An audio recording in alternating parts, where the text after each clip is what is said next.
Good evening, ladies and gentlemen. My name is Marilyn Morrison, and I'm the mayor of the town of Caledon. Thank you for attending this public information meeting this evening and taking an interest in your community. The proposed official plan and zoning bylaw amendment, that's what we're here to talk about. On behalf of the applicant is the Linka Priamo Limited, on behalf of Canadian Tire Real Estate Limited. Location is the northwest quadrant of Coleraine Road and Healy Road, 13074, 13218, 13226, 13240, 13262, and 13304 Coleraine Road in Bolton, part of lots 5 and 6, concession 5, Caledon. Before I call the meeting to order, I would like to let you know how this evening's meeting will progress. Please note that to assist the town with the conduct of the meeting, we have invited Mr. Nigel Belchamber to act as a moderator. The proceedings of the meeting will be audio taped for clarification purposes and to prepare the minutes. Departmental staff will first explain the purpose of the public information meeting and make their presentation. We will then call the applicant agent forward to make their presentation. Once the presentations are completed, members of the public will be invited to approach the microphones. Please state your name and address before providing your comments or opinion. And if we do not get your name clearly, then we will be asking you to spell your name. So please be sure to print your name and address on the notification list if you wish to be notified of when the staff report is coming forward. We would request that given the number of people who may want to speak, that everyone please keep their comments and questions reasonably brief and avoid repetition. If you have presentation material, please provide a copy to the recording secretary. And please note that any information submitted this evening contained within your presentation will form part of the town's record. Following the public's comments, members of council will be invited to ask questions of staff or the applicant agent regarding the proposal. Council members are here to listen to the concerns and comments being addressed by the residents and are not here to provide a position to you on the matter. Once everyone with comments or questions has had an opportunity to speak, we will then adjourn the meeting. If you have any questions or comments following this evening's meeting, please contact the planning staff. At this time, I would like to introduce you to Mr. Nigel Belchamber. Mr. Belchamber will provide more information concerning the schedule of events for tonight and how he will moderate the meeting. By having an independent moderator, I will have the opportunity to give my full attention to the issues that may be raised this evening. Mr. Belchamber.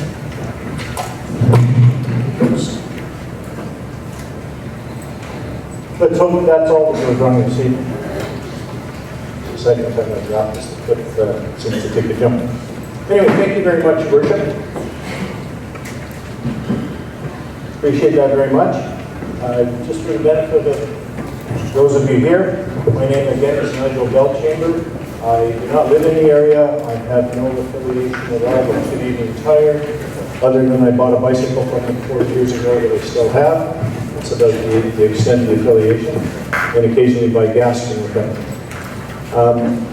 My involvement is with municipal councils and municipal associations, so I'm familiar with municipal processes and procedures.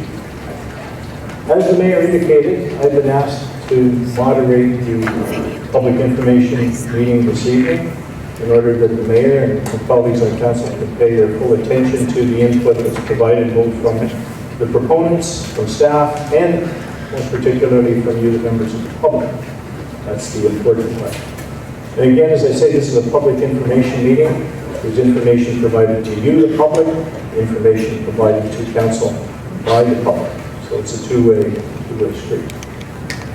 In terms of the process for this evening, you can see on each of the screens there is an agenda laid out. There will be my comments, and they're pretty well done. But there will be presentation by staff, and then there will be presentation by representatives of Canadian Tire, and their presentation will focus primarily on the issues and questions that were raised at the last public information meeting that was held with respect to this proposal. So there won't be They won't be taking your time to revisit a lot of the information that you've already received. It should be relatively new information for the most part, but naturally it will be in context.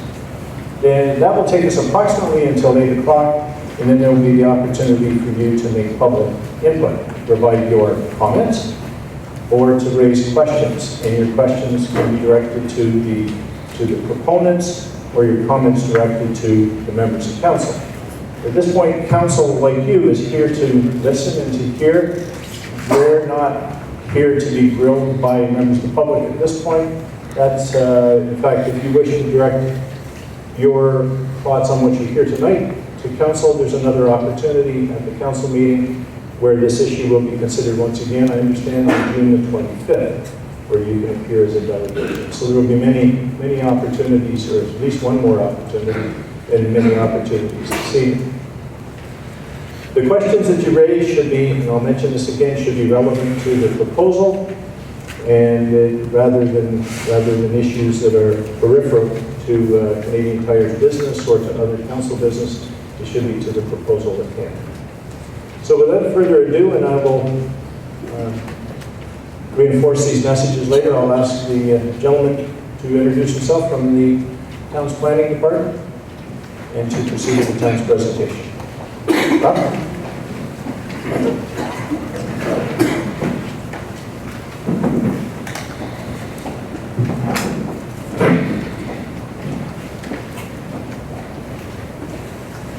Thank you, Mr. Belchamber. My name is Rob Hughes, and I am a planner with the Development Approval and Planning Policy Department, and I will be making a presentation for this evening. This is the second public meeting for this particular situation. And as noted before, the purpose of the meeting is to provide you with a status and an update from the town's perspective on the two applications that have been filed, and as well to hear from you any new comments or questions that you may have regarding the matter. Following, I'm going to read to you as a requirement of the Planning Act. For anyone wishing to be notified of the council date when the applications will be considered, please provide your contact information on the sign-in sheet provided in the lobby.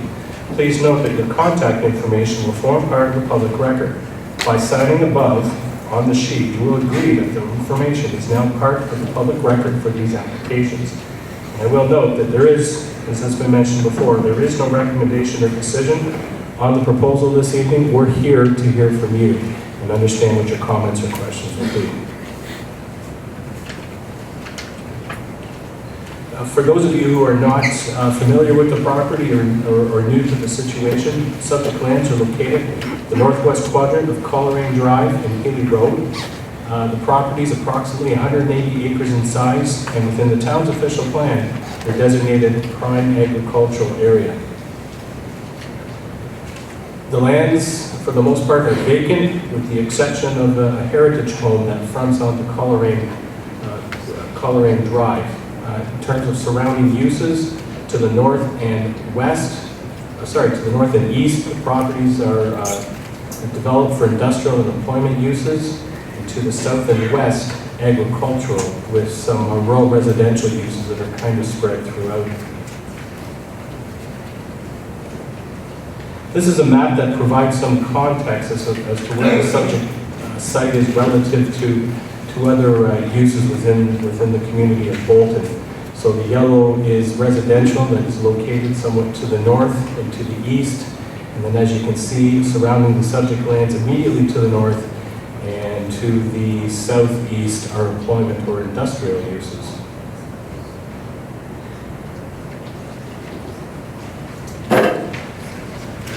So official plan amendment and zoning bylaw amendment applications were filed by Canadian Tire Real Estate Limited back in April of last year. The original public planning meeting on this matter took place back in August of last year, and then there was an open house that was conducted in November, once again last year.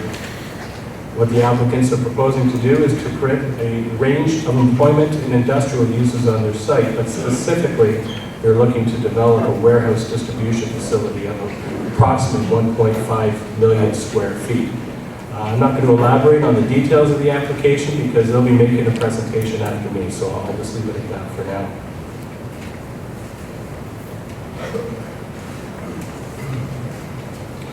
bit of background information.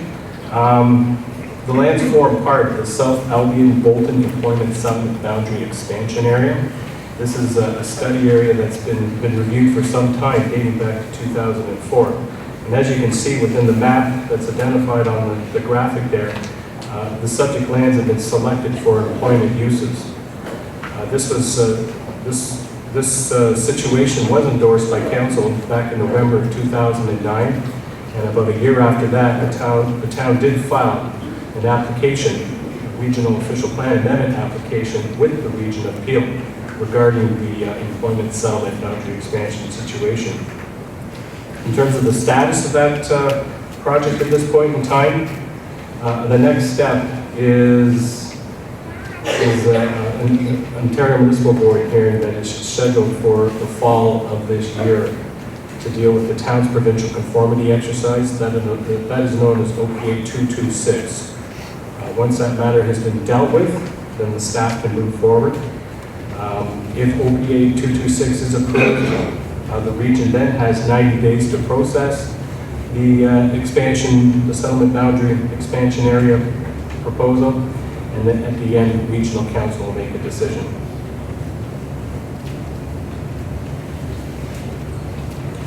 I'm now going to move into the update section of my presentation. And first and foremost, I will note that the applicants have formally amended their application to request a new official plan and zoning for the property beyond what they had originally filed for. So from an official plan perspective, lands are designated prime agricultural. They are now proposing to redesignate those lands prestige industrial, and that would be for the area fronting onto Coleraine and Healy, or a portion of Healy, and then back in behind general industrial. Previously, the application was simply for general industrial. As well, the applicants are proposing to designate those areas of the regulated water courses that run through the site as administered by the Toronto Region Conservation Authority Environmental Policy Area, and that is a change as well. From a zoning perspective, the applicants are proposing a prestige industrial zone category across the front, serve industrial back and behind, and then similar to the official plan, the environmental policy area for the regulated water courses. As you can see from the map, the approach that the applicant is proposing is somewhat is consistent with the means of how employment land uses are designated to the east of the subject property.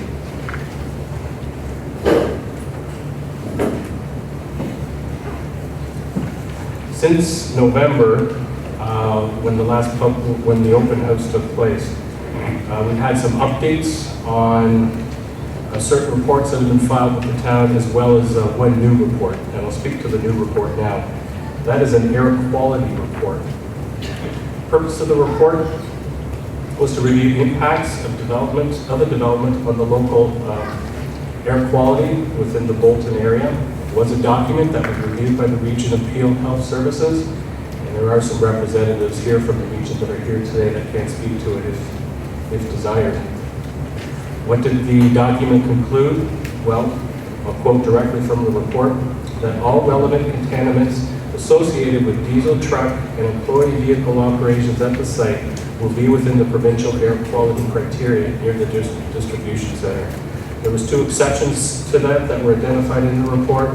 One was benzene, and the second was benzene pyrene. And the report indicated that this was due to background concentrations of these contaminants, which exceeded the criteria on their own without contribution from the proposal. So the report went on to conclude that since the proposal's predicted impact on local levels of these contaminants is insignificant relative to background levels, and since the predicted levels of all other contaminants are within provincial criteria, the overall air quality impacts of the facility are considered to be acceptable. The other thing I will note is that all the studies that I'm making reference to here in terms of their updates, they have been posted on the town's website and they are available there. It's second report I'd like to speak to is a transportation consideration study. Once again, this report was updated and filed back with the town. What the town did in this particular situation was retain a peer reviewer to look at the document and to confirm or comment on the conclusions that were reached. So the purpose of this report was to review the impacts of the proposed facility on surrounding road network. And what the document concluded was that the development can be reasonably accommodated within the area network. The peer reviewer did review that and did agree with the conclusion. Likewise, the Ministry of Transportation, the Region of Peel, and the City of Brampton traffic staff reviewed the document and did not have an objection with the conclusions reached. Third study I'll make reference to is the noise impact feasibility study. Once again, an updated copy was received by the town and was provided to a peer reviewer that the town had retained. The purpose of this application was to review sound levels resulting from the proposed development. And what the document concluded was that, and I quote, under worst case operating scenarios and incorporating recommended noise control measures, the proposal will comply with Ministry of Environment guideline limits for non-impulsive and impulsive sounds. Once again, the peer reviewer did agree with the recommendations. However, we'll note that they did recommend that once the facility is operational, that an audit be undertaken so that the conclusions can be confirmed. In respect to those three studies, I believe the applicant will be speaking to in greater detail.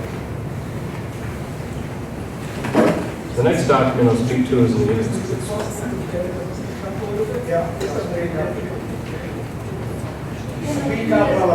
sorry about that. I didn't know I wasn't close enough to the microphone. The next document I'll reference is the industrial brief, which in essence is an urban design study. A revised document was received by the town. The purpose of this document was to address as to how issues of scale and integration within the area, or how the building would fit within the industrial or employment community that surrounds the subject lands. And the point of reference used was the town's industrial and commercial design guidelines. What the document did contain from the previous rendition were some viewscapes that showed what the proposal would look like from different points along Coleraine and Keeley, as well as directly from behind there. And this document is posted on the town's website, and recommendations within it are intended to be used through the implementation of the site plan approval process. There were a series of environmental reports that were filed with the town, and this included hydrogeological assessment, water studies, environmental impact, and site assessment studies. These documents were reviewed by the Toronto Region Conservation Authority, and they are the town's advisor on these projects. They came to the conclusion, or they had no objections to the conclusions that were reached within the documents. They worked closely with the authors and were able to come to a satisfactory agreement on the contents of those documents. Once again, there are certain things that were recommended within those documents that would be dealt with through the site plan approval process. The Ministry of Natural Resources also was involved in this proposal. They have confirmed that no species at risk associated with the proposal exist. Two other studies that were provided to the town, I'll give brief updates on. One is a cultural heritage impact statement that applies to the heritage home that fronts into Coleraine. Once again, the intention is that the conclusions within that document will be dealt with through the site plan approval process, and likewise the archaeological assessment. The Ministry of Tourism and Culture has advised that they're satisfied with the field work that has been undertaken to date. Last of the updates is with regards to a site plan application. That has been filed with the town.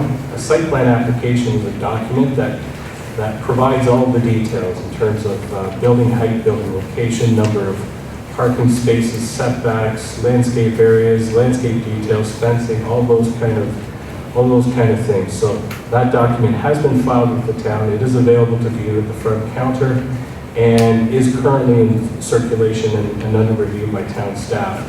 In addition, staff have received a request to allow for 2 access points onto Caledon Drive. Once again, that matter is under review.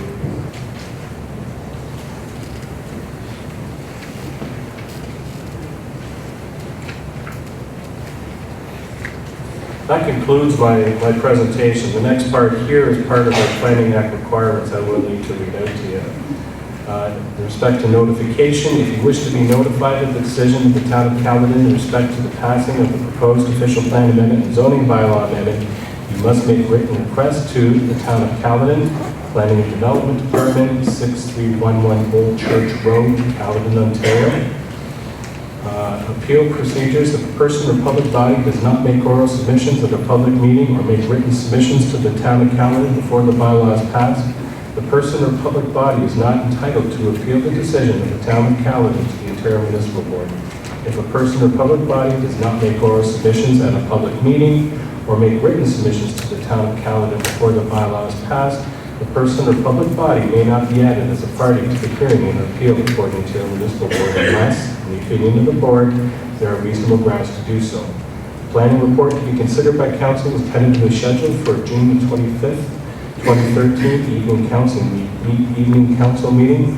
Those should note, those wishing to appear before Council will be required to request delegation status in advance. And for additional information, my contact information is there. Thank you. Thank you very much, Mr. Hughes. If I could now ask the representatives from Canadian Tire to come forward with their presentation. They take a minute just to load it. And appreciate the sound is difficult in a room like this. And we're trying to make it, you can hear me all right? The back of the room? Okay. Those microphones are very much directional in the sense that you have to focus right on it. So. Our sound man at the back, who is aptly named Mike. Mike, if you're having difficulty with the sound, would you mind waving your hands or someone at the back of the room from the media so that we can let the person know who's making the presentation with difficulty hearing? Because again, even this mic is quite directional as I turn my head, isn't it? So, thank you. Over to you. Thank you, Mr. Belcher. Good evening, Mayor Morrison, councilors, ladies and gentlemen. My name is Kathleen Freeman. I am a real estate manager with Canadian Tire Real Estate Limited. I'm here tonight with members of our consulting team, and we do have our full team here tonight with a couple of exceptions, and we do have a presentation for you. No problem. Is that better? Thank you. So first we'll have an introduction, and then we'll talk about our proposal. We'll talk about jobs and investments in the community. We'll talk about air quality, roads and traffic, noise, and I'll do a summary at the end. So just quickly about Canadian Tire, we are a family of companies that has over 90 years experience in the Canadian retail marketplace. In total, we have over 1,700 retail locations and employ over 85,000 Canadians. We operate a network of warehouse distribution center facilities, including an existing facility at Bramley and Steeles. And it is our intention at this time that the facility in Bolton would be a replacement of that facility. It is over 40 years old. The technology inside the building is aging, and the yard at that facility is constrained. So we did undertake a search for a new site, and we have chosen a preferred location to be the northwest corner of Healy and Caledon. So the northwest corner of Healy and Caledon is a site that we have identified as a potential location for our warehouse distribution center facility, but it's also a parcel of land that the town has selected for employment uses. We did submit an application, as the town planner just identified. In April 2012, we submitted an official plan amendment and zoning bylaw amendment applications together with the supporting documentation. We did undertake an extensive search across southwestern Ontario for a new location for our distribution center. A couple of things that were key important for us proximity to the existing intermodal facilities, that would be CN and CP. We needed a large parcel of land. The parcel we've identified is approximately 180 acres in size. We also had a strong desire to retain as many of our existing skilled workforce as possible and allowing us to keep jobs in Peel region. We did have previous public meetings, a public meeting and an open house in August and November 2012. As a result of things that we heard from the public and as well through our consultation with town staff, we did make a number of changes to our site plan. Things like we identified a different location for the container stacking. We've also increased the amount of berming that we have along Coleraine. So we just have a map here showing the location of the facility in context of the two intermodals. So you can see the proposed site at the northwest corner of Healy and Coleraine. And together we have identified the existing CP facility in Highway 50 and the CN facility in Brampton. We do expect that our new facility will be a new state-of-the-art facility. Through this facility, we expect to improve our impact on the environment through both the construction and operation of the facility. I'm not going to go through all of the studies that are listed on this slide. However, this is a list of the studies and reports that we did submit to the town of Caledon as part of our complete application. You can see that the studies were reviewed by a number of commenting agencies, including the town, the region, the Toronto Region Conservation Authority, the province, as well as peer reviewers. So next I'll speak about jobs and investment in the community. We have been part of the Caledon community for over 75 years. We are a family of companies that is one of the largest employers within Peel region. Collectively, we employ over 2,800 people in Peel region. And it is our intention through this project to be able to add about 1,200 jobs to the town of Caledon, which increases the employment base by about 4%. And we expect the redevelopment of our existing facility and property at Bramley and Steeles, as well to provide opportunities for Peel region.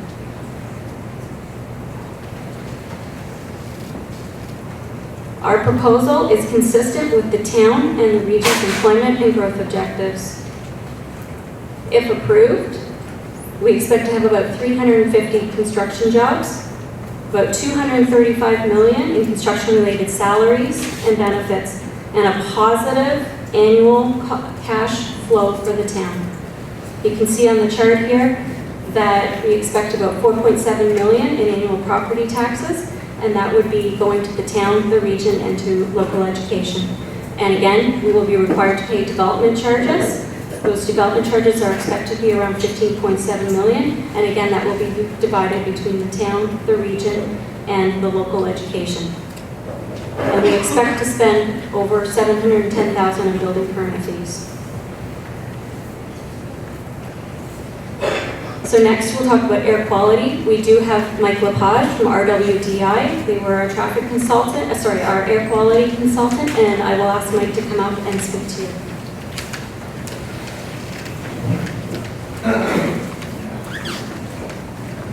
Thank you.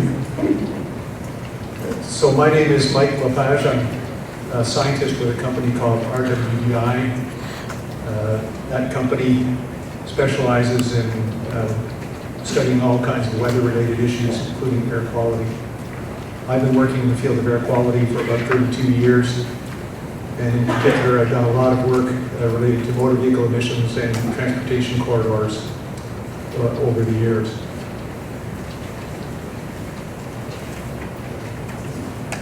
We were asked to do an assessment of the motor vehicle emissions associated with the Canadian Tire facility that's proposed in Bolton. And I will explain briefly in a couple of moments how we did that. But here is a summary of what we found, which Mr. Hughes has already basically summarized for you. But I'll say it in slightly different words this time. Basically, for most of the air pollutants that are relevant to vehicle emissions, the levels are currently in the Bolton area well within the province's criteria for those pollutants. And the contribution from the Canadian Tire facility to those pollutants will be small, and the levels will stay within the criteria. However, there are two pollutants, two hydrocarbons. Hydrocarbons are a category of pollutants that are emitted in vehicle exhaust. There are two hydrocarbons for which the levels currently in the Bolton area, and indeed all across southern Ontario, are currently above the province's criteria for those pollutants already without the Canadian Tire facility there. And for those pollutants, what we found is that the added contribution from the proposed facility is small in relation to the existing levels, and that it will be offset in the future because those pollutants have been, their levels have been increasing steadily for the last, actually probably 2 or 3 decades, but especially in the last 10 years. And I will talk about why that is in a moment. We did also, in addition to our basic study, we did also take an approximate look at how the proposed Canadian Tire facility would compare to other uses that you might make of those lands, and found and looked at 3 or 4 scenarios for other uses, and found that those scenarios all entailed significantly more traffic than the Canadian Tire facility, and therefore more emissions, and therefore would have a greater impact on the air quality than this proposal. So those are the basic findings. And I'll just walk you through how we do this assessment and then show you some examples of the results. For starters, basically I should point out that the province of Ontario does have an air quality regulation. It's called Regulation 419. And it sets standards for levels of air pollutants in the outside air. And industrial emitters in the province are required to meet those standards at and beyond their property line for their emissions. However, that regulation doesn't cover emissions from motor vehicles because they are dealt with in other ways by federal regulations that require new vehicles sold in Canada to meet stringent emission limits. So motor vehicle emissions at a facility like the Canadian Tire facility are not subject to a standard in Ontario. There's no requirement for them to meet a certain limit. However, the province of Ontario does have what they call ambient air quality criteria, which are basically desired levels that they've set out to indicate where they would like the air quality to be in the province for different pollutants. And so we use those criteria to do an assessment of the impact of the Canadian Tire facility and see how it will affect the air quality in Bolton.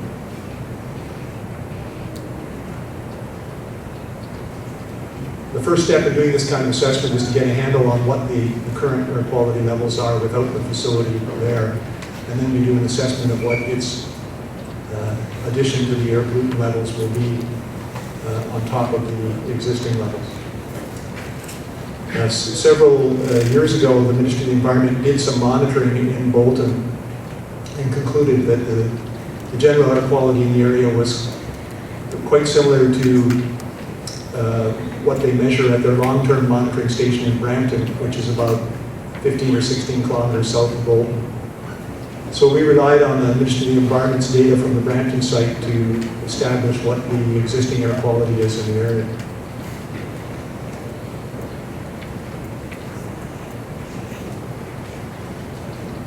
Then we assess what what Canadian Tire's increment to the air pollutant levels will be when it's in place from the vehicles that will be operating at that site. And those vehicles include not just trucks, but also employee vehicles that will come and go to the site. Oh, I'm sorry. I don't have the strongest voice in the world. My apologies.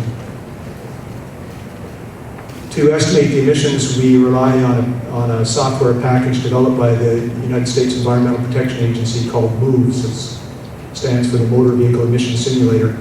And it's basically a database that includes data on thousands of vehicle emission tests that have been done on all types of vehicles and all ages of vehicles over the years.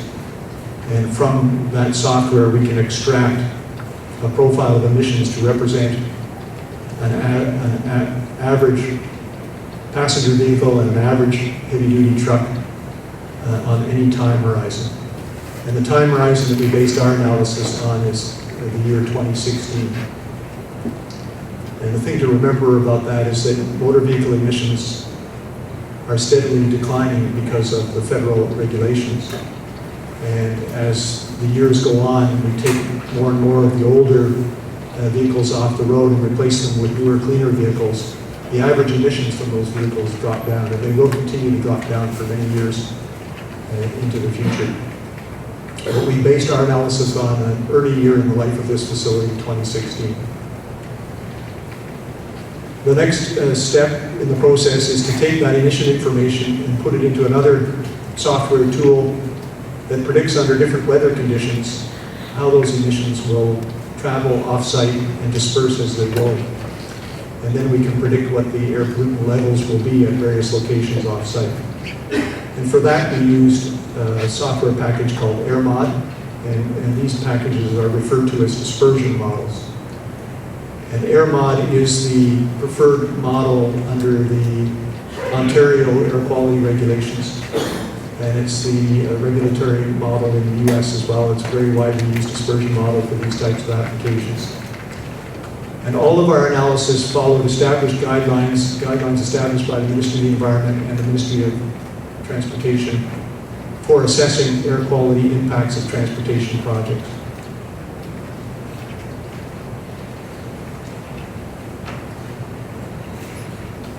One of the parameters that goes into the analysis is the traffic volumes. And in fact, we work up a profile of traffic over an average 24-hour period and put that into the assessment. But here's some data on traffic just showing what the peak hour expected traffic volumes are for the proposed facility. We have 415 cars and 53 trucks. That's in and out, so that's two-way trips. It's basically, 420 cars would be 210 vehicles in and then 210 vehicles going out, and so on. But it's a total of 415 cars and 53 trucks in passenger car equivalent units that are used for traffic flow analysis. It's a total of 555 vehicles. And I just put that there not because that passenger car equivalency relates to emissions or anything, but just to compare it to some of the other traffic that you have in the Bolton area. And I show peak hour traffic volumes, existing ones, for some of the major roads in Bolton. And the only reason I show that is just to point out that those other traffic volumes taken all together represent a much larger volume of traffic than what's associated with the Canadian Tire facility. So just looking at the traffic numbers, it shouldn't be a surprise that an air quality analysis would show that the added contribution of this facility to existing air pollutant levels is not that large. The added traffic is small compared to all the traffic that's already there. And here I'm only showing some of the major roads. There are many other streets with additional traffic in Bolton. And here's an example of study results for one of the pollutants we look at. This is what's called respirable particulate matter. This is airborne particles, very fine particles that are capable of being inhaled into the human lungs. And I have a chart here that just shows in red what the existing level is for the annual average concentration of respirable particulate matter, averaged over the year. And then in blue, I have, based on the AirMod model and the MOVES emission simulator, the predicted contribution of the proposed facility to those annual average levels. And then you can see the red line above all of that is what is actually a federal air quality objective for average concentration of respirable particulate matter. That's the Canada-wide standard that is coming into effect in the coming years. And so you can see for this pollutant, and indeed for most of the pollutants associated with motor vehicle exhaust, the level is below the criteria, and Canadian Tire adds a small increment and the level stays below the criterion. So it's within what is considered to be desirable conditions.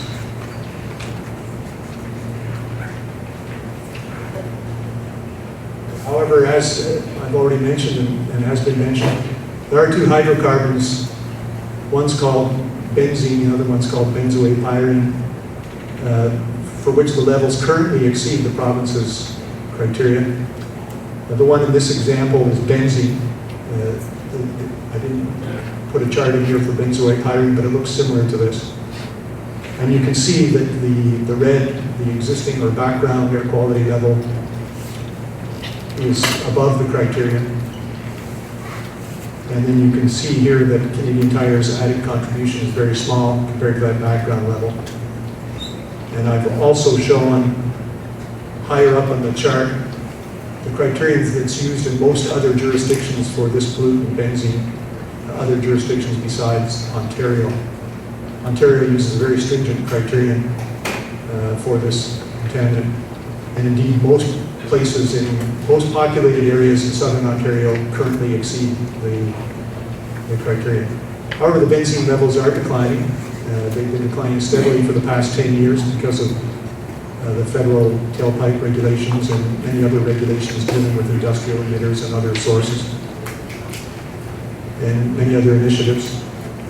And in some areas, in an area like Bolton, a more suburban type area, the criterion is either already being achieved today because the levels, the background levels shown here are based on provincial monitoring data that only goes up to 2010. Or the benzene level will be meeting the provincial criterion within the next few years. So the levels will continue to decline, and the impact of the Canadian Tire facility will be offset by those declines. In other words, the pollutant levels in Bolton will continue to improve regardless of whether this facility goes into place or not. And the same is true for the other hydrocarbon, benzoate-pyrene, with the one added point I would make that the criteria that the province has chosen to set for that pollutant is a criterion that cannot today be met in Antarctica or in the Arctic Circle or anywhere on the planet. So that criterion will never be met in Ontario in any of our lifetime. But the levels are declining and steadily improving over the years.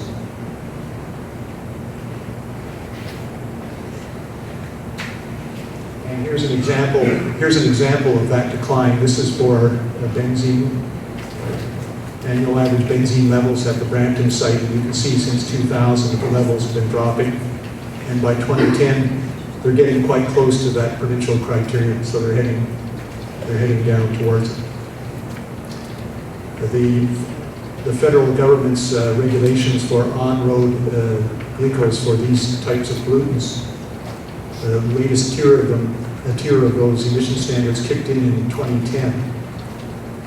But it's some years into the future before the full effect of that regulation occurs, because it takes some years for the older vehicles to come off the road. However, since that time, the federal government has introduced two new pieces of regulation. One is the passenger automobile and light truck greenhouse gas emission regulations, and another one is the same thing but for heavy trucks. Those regulations deal with greenhouse gas emissions, but will also affect all of these other tailpipe pollutants. And the last thing to mention is that the US EPA recently announced that they're bringing in a new tier of vehicle emission limits for all the other pollutants besides greenhouse gases, starting in 2017. And Environment Canada will follow that, as well as they have in the past. So these pollutant levels will continue to decline for many years to come, and things will continue to get better. The approach that the government of Canada is using to deal with motor vehicle emissions is working.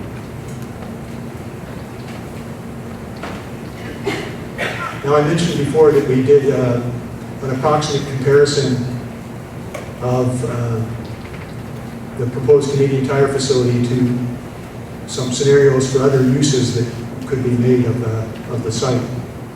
It's a 180-acre site, and here's some of the other uses that we compared to. We have a business park, a large retail use, and detached residential.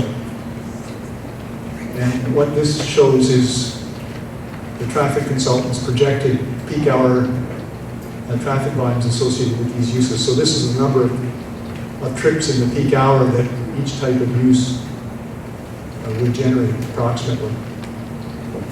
And the number shown here for Canadian Tire is the 415 cars in the peak hour, and then the 53 trucks, translated into an equivalent number of cars based on the two pollutants of greatest concern, benzene and benzoate pyrene, and the relative emissions. So we applied about a factor of 10 to the trucks to make them equivalent cars, because that's what works for a typical driving cycle for benzoate pyrene. And that's where we get the 945. It's basically 415 cars plus 53 trucks times 10. But anyway, doing it that way, you can see that that traffic volume is quite a bit lower than some of these other uses for the peak hour. So some of these other uses will generate a lot more car traffic and also some truck traffic. And therefore, for these pollutants, benzene and benzoate pyrene, their incremental contribution would be greater than what the Canadian Tire facility would be if you put these uses there. You do need to remember that these pollutants, the ones that are emitted from the trucks, are also emitted from cars, just in different amounts. And so, there's a lot of sources of these pollutants out there.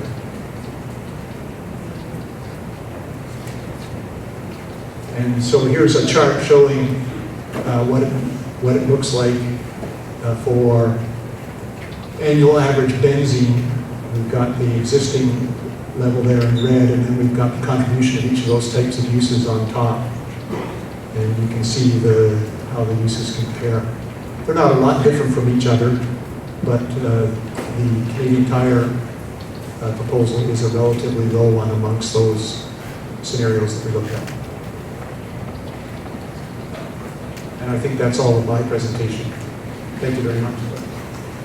Okay, thank you for taking a technical area and translating it to layman's language. We're going to have traffic and roads, and if I would encourage you to step up the pace, because there's many people here with questions and comments, and we are a little behind schedule.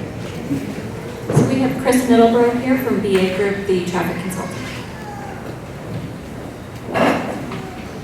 Thank you, Kathleen.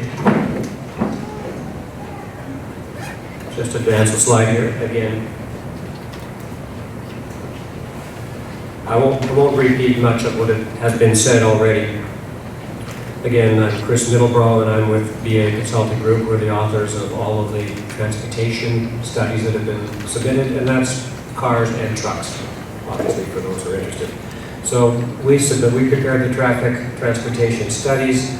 We received comments, as you can see and have heard from Mr. Hughes, from Caledon, Brampton, Region Appeal, Ministry of Transportation, all of those agencies. We responded to questions and issues, and we updated our report. And if you're looking on the website, our most recent report is the November 2012 report that responds to all of those issues.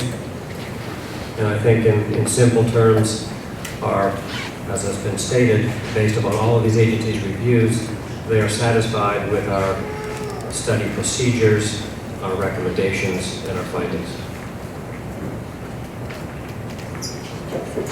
Truck activity seems to be near and dear to people's hearts here, and I'd make a couple of important distinctions. All of the truck activity in our reports is peak season. It's data from, it's the busiest weekday and the third highest week of the year. It's something approximating perhaps the 10th highest day of the year. And so this is appropriate for studying impact on the roads, for studying, making sure that the driveways work properly, for looking at intersections like Mayfield and Highway 50. However, clearly, average conditions throughout the year will be significantly less, and if one is looking at annual or typical volumes, that number is significantly less, and we can get into that if we want to later. And so not only is there a difference between peak season, 10th highest day of the year, but peak hour, and then the truck activity from a warehouse facility such as proposed, or a distribution facility, is spread throughout the day. It's a 24-hour operation, and if I gave you a 1-hour flow number, that represents about 5% of daily. If you looked at the pattern of your own residential homes, you might see that 10 or 15% of your activities are activities in the rush hours, whereas the truck activity is spread throughout the day. Canadian Tire has that seasonal pattern activity. It's actually, May is a very busy season for Canadian Tire with barbecues and things going out. So if you looked at a facility, their facility today, it would reflect that busy season. In fact, our data in our traffic report is from May, and that's a peak season number. In terms of the truck routes and safety considerations, Canadian Tire has looked at its logistics, its distribution, its stores, its suppliers, and the key Canadian Tire planned truck routes would include use of the Caledon Drive, the bar as it's affectionately known, certainly much of that traffic down to the Mayfield corridor, and then west to connecting routes and 410, etc. Certainly east to Highway 50, down to the CB Intermodal, connecting Major Mackenzie, 427. Okay, so I'm not, thank you. So these are the key planned routes, Canadian Tire looking at their logistics. The towns, the completion of the Caledon Drive or the bar northerly extension to essentially go from King Street north up, connect back up to Highway 50, that contract has been now tendered, and our latest information is that it's hoped that that's going to be completed at the end of next year. There are obviously designated truck routes, restrictions, turning restrictions. Some have been recently implemented in the downtown at King and Queen in terms of turns. And Canadian Tire is aware of all of those and is fully prepared and to meet those. And in fact, the facility being on Caledon Drive is well located to take advantage of the main arterial routes. And so those routes are consistent with, they meet all of the needs of Canadian Tire's distribution facilities.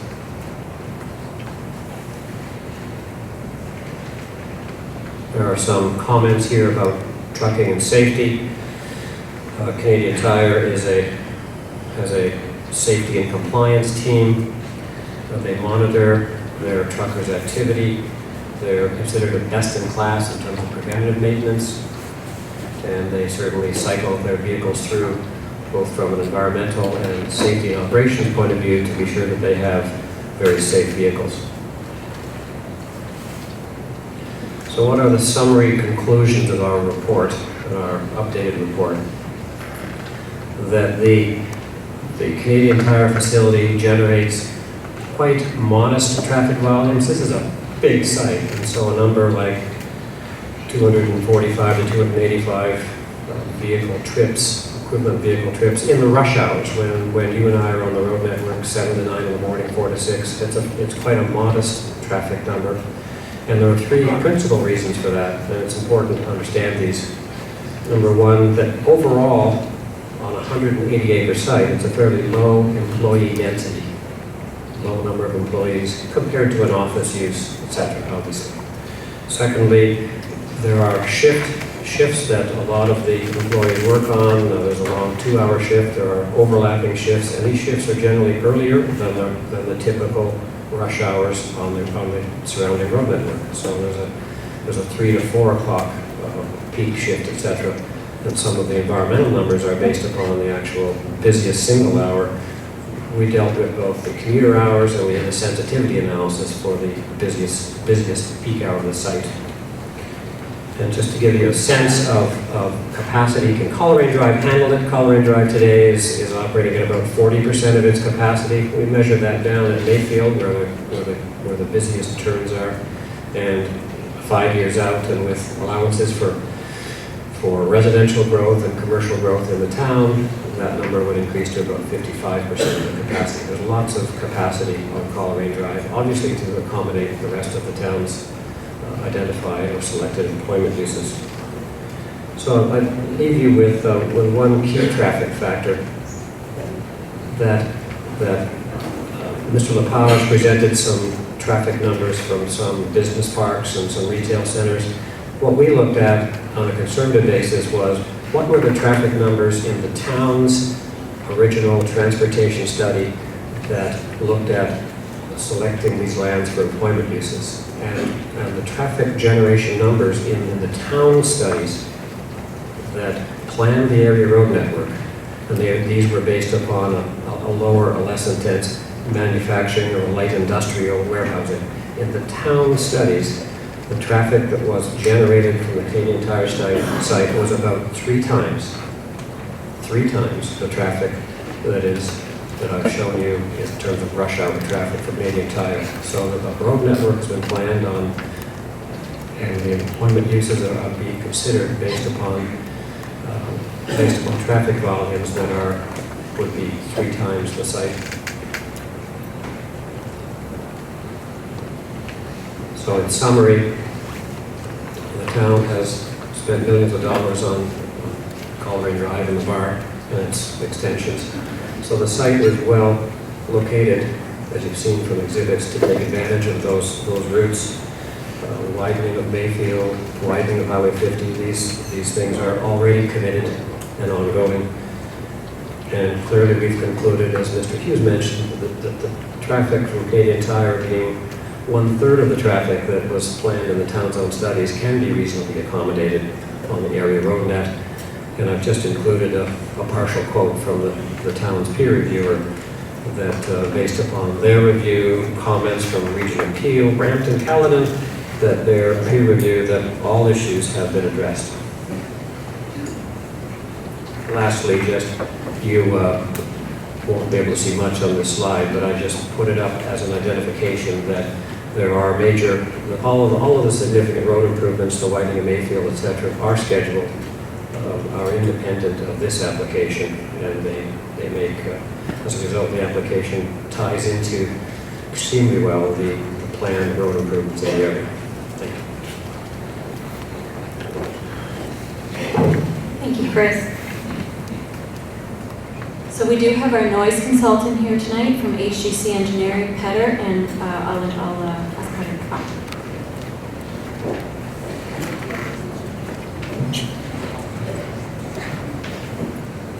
Good evening. My name is Petter Shokensky. I'm with HGC Engineering, which is the company who prepared the noise study for the Canadian Tire facility. And I would just like to shortly summarize the results and also the process of the analysis that we did.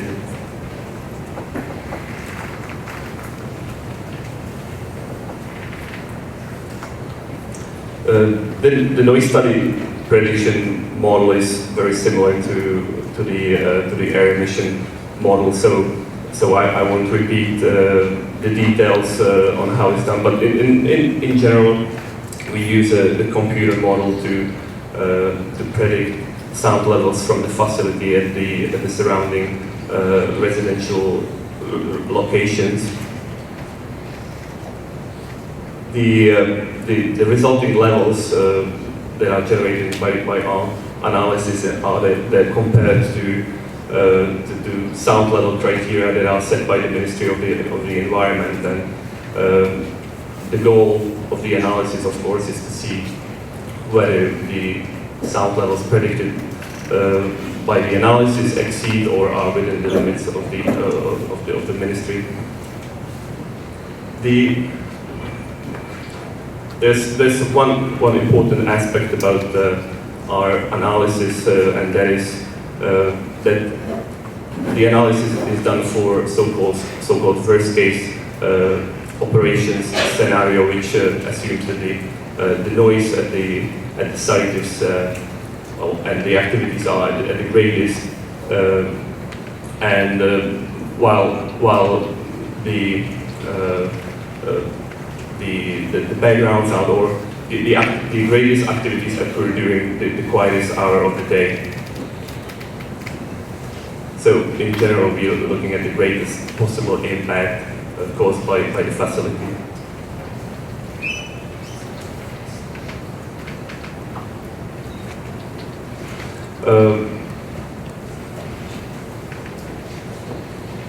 Again, in short, there are a number of sources at the facility that are expected to produce sound, and you can see a list of them on the screen.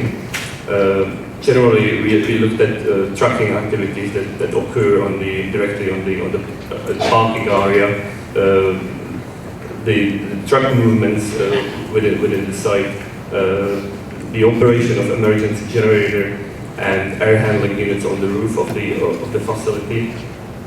We also looked at some sources or sounds that produce impulsive sound levels, such as tractor trailers, coupling with the trailers.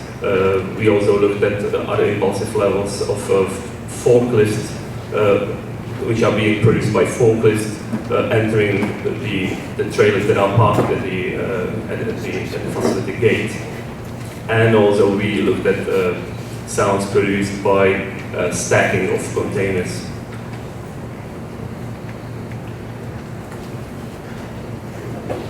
There's a picture that shows the residential locations that we considered in the analysis.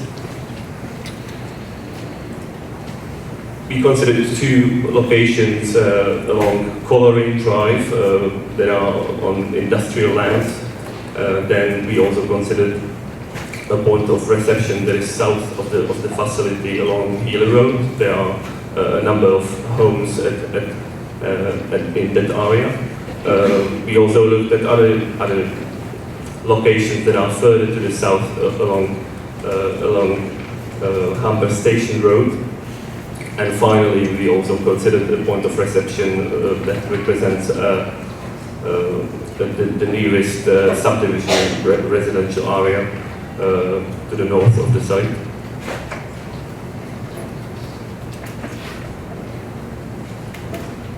The results overall of our analysis indicate that the predicted limit levels will be within the MOV criteria, except for one location, which is the location R3, just south to the site. There was the initial analysis that indicated that there could be a potential access at that location. So in order to mitigate the potential access, we recommended to build a noise wall, which is around 7 meters high, that will achieve the targeted criteria at that location. There was a request recently also to have a look at sound levels at the residential subdivision to the north.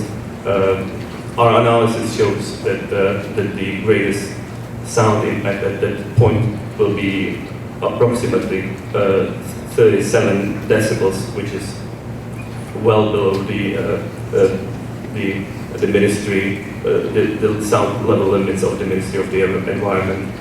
So the conclusion overall is that the sound levels of the facility will meet the targeted limits, and as well as there will be a noise wall which will achieve the criteria for the location in Part 3.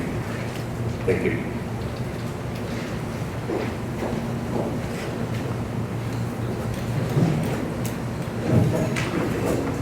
Thank you for your patience. We're almost done. So just to summarize.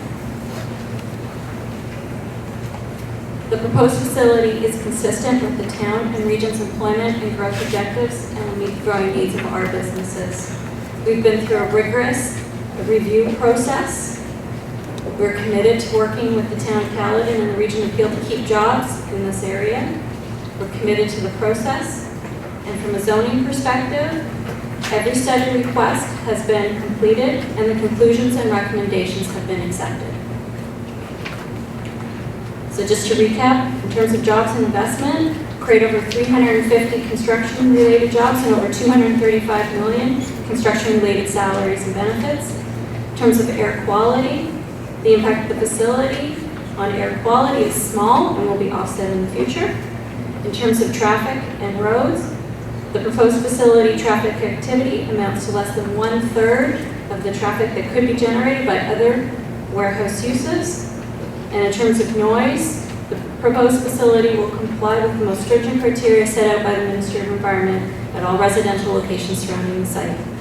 Thank you very much. Thank you very much for keeping very close to schedule. I know that various parties are very passionate about the work that they do and very committed to it. Could speak for much longer. It was I'm sure a challenge to keep the remarks to the minimum. What I'd like to do is to lay out the ground rules for the questions. First of all, I'd like you to pose your questions from the microphone, sir. There's a microphone behind you there, and there's another microphone there. Because I need to, sir. This is a town of Caledon meeting, and it involves the people of the town of Caledon who have many concerns with respect to this matter. I would like to go to the lectern there because I have some specific things I want to say. I can't hear. Sir, if you wouldn't mind, if you use the two microphones, we've set the two microphones up with respect to that, and if you would allow me to lay out the ground rules, because we have about 150 people here. How many of you wish to speak, ask a question, and make a comment? I see 30 plus hands here. So we've got about 2 hours scheduled. That leaves us 5 or 10 minutes for each comment, and presumably there will be some responses. So I think it's important that everybody hear them in the microphones.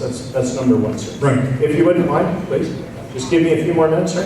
Sure, go ahead. And I think this is a question where you're addressing council, because this is a public information for the members of the public to address council. Sir, if you would please allow me to... I know who I'm addressing, sir. Sir, this is a public information meeting. The purpose of the meeting is to provide information to council and information to the public. Should members in attendance of the meeting choose to be disruptive, they will be asked to leave. The rules are very simple, the rules are very straightforward. We have some very interesting people here. So please allow me to finish. In posing your comment or question, I would ask you first to state your name and your address for the public record. This is a public information meeting. That's number one. Number two, this is, given the number of people who wish to speak, this is not an opportunity for lengthy speeches. I would ask you to keep your remarks brief and to the point, and to focus on one particular area or one question to one particular party. There should be ample time for you to go to the back of the line and come up and speak again if you have more than one question or wish to address more than one particular area. We have, I believe, sufficient time scheduled for that. In terms of posing questions, should be no multi-part questions, should be single questions. Again, we have a lot of people I see who have their hands up who wish to speak. So, having said that, sir, I would like to recognize you first, your name and your address, sir. My first name is Joe. My last name is Grogan. I'm a long-term resident of Bolton, having lived here for 38 years. I live on the South Hill of Bolton. You need to bring the microphone down again, sir. Thank you very much. How's that? People over in the corner there, can you hear me? Hello? Thank you very much. People over here, can you hear me? Thank you very much. Excuse me, sir, this is not a sideshow. No, I just wanted to make sure that everybody's hearing you, sir. Sir, this is not a performance. Thank you very much. This is a public information meeting. As I said before, if people choose to be disruptive, they will be asked to. Thank you very much, sir. What do we really know? The Canadian Tire Corporation is a multi-billion dollar corporation and wants, obviously, this particular proposal to be accepted. This proposal, if accepted, will affect thousands of families in Bolton and Caledon, throughout Caledon, but especially the residents of Healy Road, Harvest Moon, and Elwood West. In my opinion, the Canadian Tire Air Quality Report is based on theoretical models and assumptions only. The World Health Organization report of June 2012 clearly links diesel fumes to cancers and is based on extensive research since 1988. Tonight we've heard a number of different presentations by different people representing the interests of Canadian Tire. I can understand why they would want to have this particular proposal approved. As I indicated in my comments, this proposal, if approved, will affect thousands of families, not only in Bolton, but throughout Caledon. Recently, I became aware of the fact that it seemed that the Canadian Tire Corporation changed the numbers for trucks going to and from the proposed warehouse from 750 to 800 a day to 350 a day. That's a very significant change. Tonight, a person who is a member of this audience who wants to remain anonymous, who has contacts with Canadian Tire, has told me that in actual fact, on the basis of the proposal, the number of trucks will be way more than 750 to 800. In my opinion, which is the reason for this meeting, for people to express their opinions, that's what the invitation to this meeting said. In my opinion, the town of Caledon has not acted the way it should to protect the interests of the residents, but has been promoting more and more the interests of Canadian Tire. And I'm very concerned about that as a citizen who's lived here for 38 years. Everybody who's here tonight who's a resident can come to your own conclusions as to whether or not this particular proposal should go forward. I'm suggesting to you that it should not go forward. And I'm suggesting that each member of this council needs to take a good look in the mirror to see who they represent. Either the citizens of the town of Caledon or somebody else. Thank you, Jim. You made 2 points, one about air quality and one about traffic. At this point, I would like to make some final comments. one final comment, okay? Thank you very much, sir. Presently, Bolton faces enormous traffic problems, especially on Highway 50, Mayfield, King, and Healy Road. This proposal, if it is accepted, in spite of all the rhetoric from the so-called experts in business suits, is not to be listened to in terms of the reality that everybody who's a Boltonite knows today on a daily basis what they have to face. As I said, I've lived here for 38 years. I intend to stay in this community. I intend to fight for my rights and for my family's health and safety, which this proposal really doesn't consider at all. The Canadian Tire proposal is for a huge warehouse of 1,500,000 square feet at the corner of Healy Road and Coleraine. This particular proposal will affect the thousands of people who live in Bolton and throughout Caledon, and it should not go forward. Thank you very much. Thank you very much. Thank you.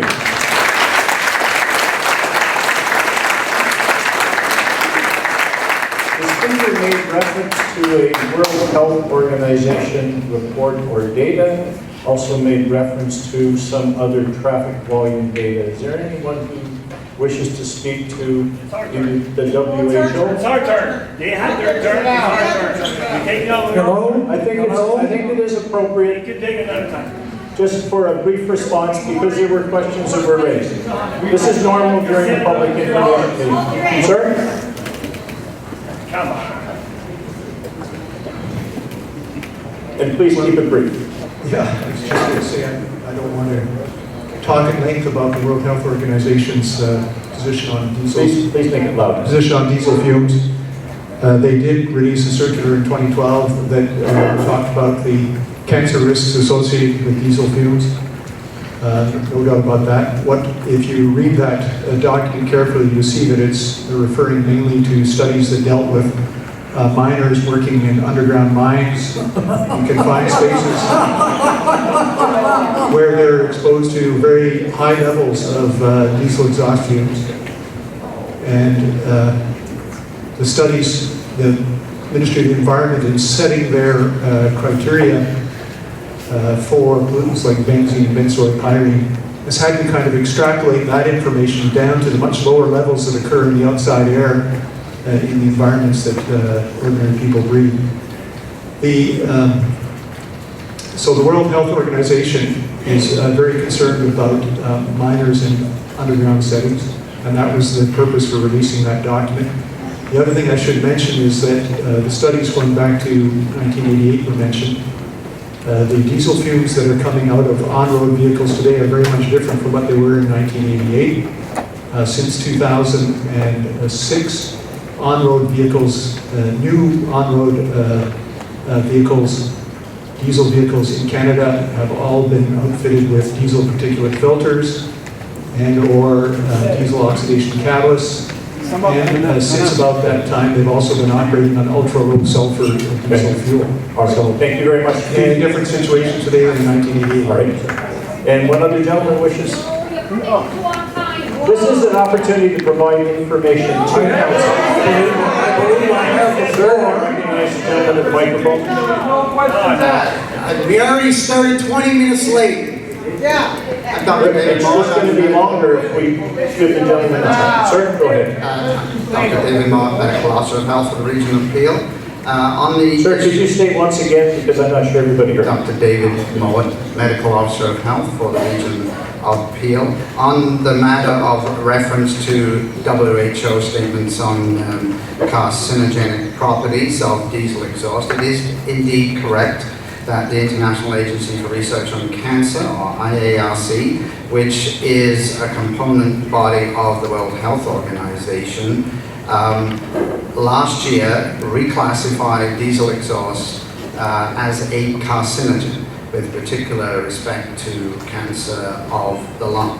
As Mr. LePage said, this decision was based upon a review of studies which were of occupational populations with extremely high exposures. However, I mean, their interpretation in their statement was that if it causes cancer at high concentrations, it would also be a proportionally lower risk at lower concentrations.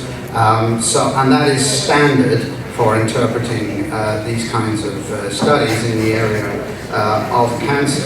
However, to put it in its full context, diesel exhaust is ubiquitous. We're all exposed to it. We've recently done work at the region showing that where these carcinogens are principally attached to the particulate matter that's issued from diesel exhaust, called small particulate or PM2.5. That's the highest concentration between about 100 meters and 300 meters from the center line of a road. So if you take heavily used roads, 25,000 vehicles or more a day, about between a third and a half of all the residents of the region of Peel, that's up to 650,000 people, are in fact exposed in their residences to those levels of diesel exhaust every day. So it is ubiquitous, and the fact is all of us do accept a level of risk, including from carcinogens, as we go about our daily lives. Thank you. Thank you. Microphone number 2, please. Thank you.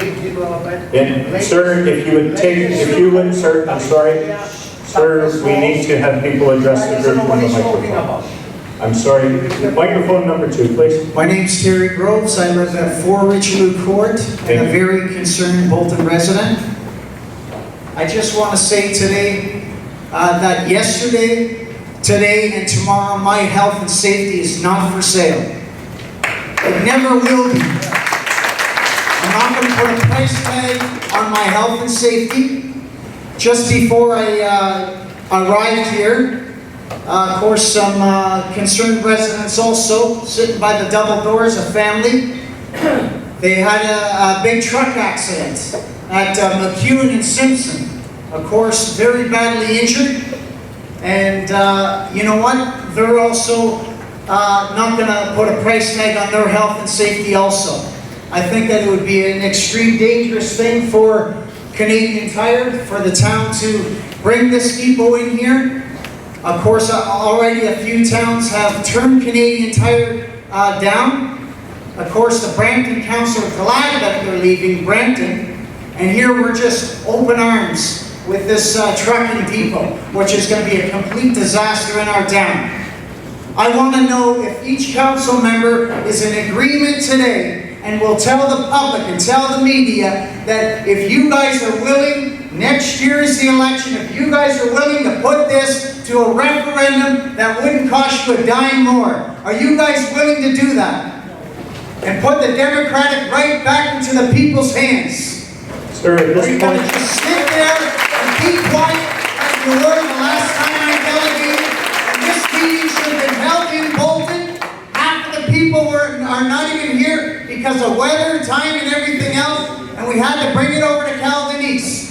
So again, I'm going to ask you, because the last time I delegated on council, you all sat there like all a bump on a logs. And I want to know if you're going to put it, especially the mayor can address this herself, if she's going to put this to a referendum, what the people want. How many people do you want on a petition? I'll personally door knock the whole town myself. sir, you made yourself very clear. Good. Can I have the mayor address that? We want a referendum in this town on this issue. I have to tell you that a meeting of this nature, the members of council are actually are required not to answer questions by nature of the decision-making I process. think that the mayor was chairing this meeting. I'm under the addressing planning her. You know, never mind the nonsense and the political games. We started 25 minutes late with the public's input. So if the mayor can answer that question, then we can get on with the meeting. And let all these concerns residents bring up their issues and concerns. Thank you. I understand your concerns, sir. The I purpose guess of the we're going to meeting. sit on this and just not give us a direct answer. Sir, I'm going to move to the next microphone. The purpose is to Thank provide you for your input. input, Madam Mayor and Council. Sir, your name and address, please. My name is Nick Timoshenko. I live at 82 Rose on the west side of Bolton. My question is directed to the Canadian Tire expert on pollution. Why was not diesel particulate mentioned in your report when you first gave it? Because of the fact, as I understand it, the World Health Organization has declared it carcinogenic, as bad as asbestos, and 100 times as effective as a toxin as ordinary car exhaust. And car exhaust does not produce this particulate. And you cannot reduce that particulate in diesel trucks any further than 90%. There will always be 10% of particulate. And it is 100 times more dangerous. Now, why have you not covered that aspect? All right, we can ask to respond to that question. I understand the question is about diesel particulate. Could you please? Well, I did cover that aspect. I showed a slide that showed what I call respirable particulate matter, which is exactly what you're speaking of. By the way, cars do emit those particles just in smaller quantities because of the pollution control systems and the size of those vehicles. Thank you. Now, Please keep the second question brief. I'll allow on you a second January question. 24th, 2013, a councillor, Caledon Council, declared that because the Canadian Pacific Intermodal Yard is located just south of Caledon and Vaughan, it beckons a goods movement industry that will dominate the area. That means, of course, more warehouses. Isn't that correct? I think, sir, that was one of the points that was raised by the presenter from Canadian Tire, that the presence of the intermodal facilities were one of the reasons for choosing this location. You're correct. That means that anything just from one single warehouse is not enough. In fact, Rob Mezzatelli will also admit that we will be having between about 20 more warehouses also emitting this sort of particulate. He mentioned that that is what is expected to be built in that area. And also, this will be confirmed by Richard Whitehead, who was the leader of, he was the one who was to be the report man for the GTA West.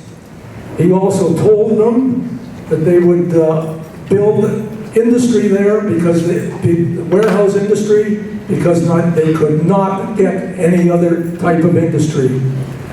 If that is the case, you're going to see a lot more pollution than has been declared by Canadian Tire. Thank you, sir. Appreciate your comments. Thank you.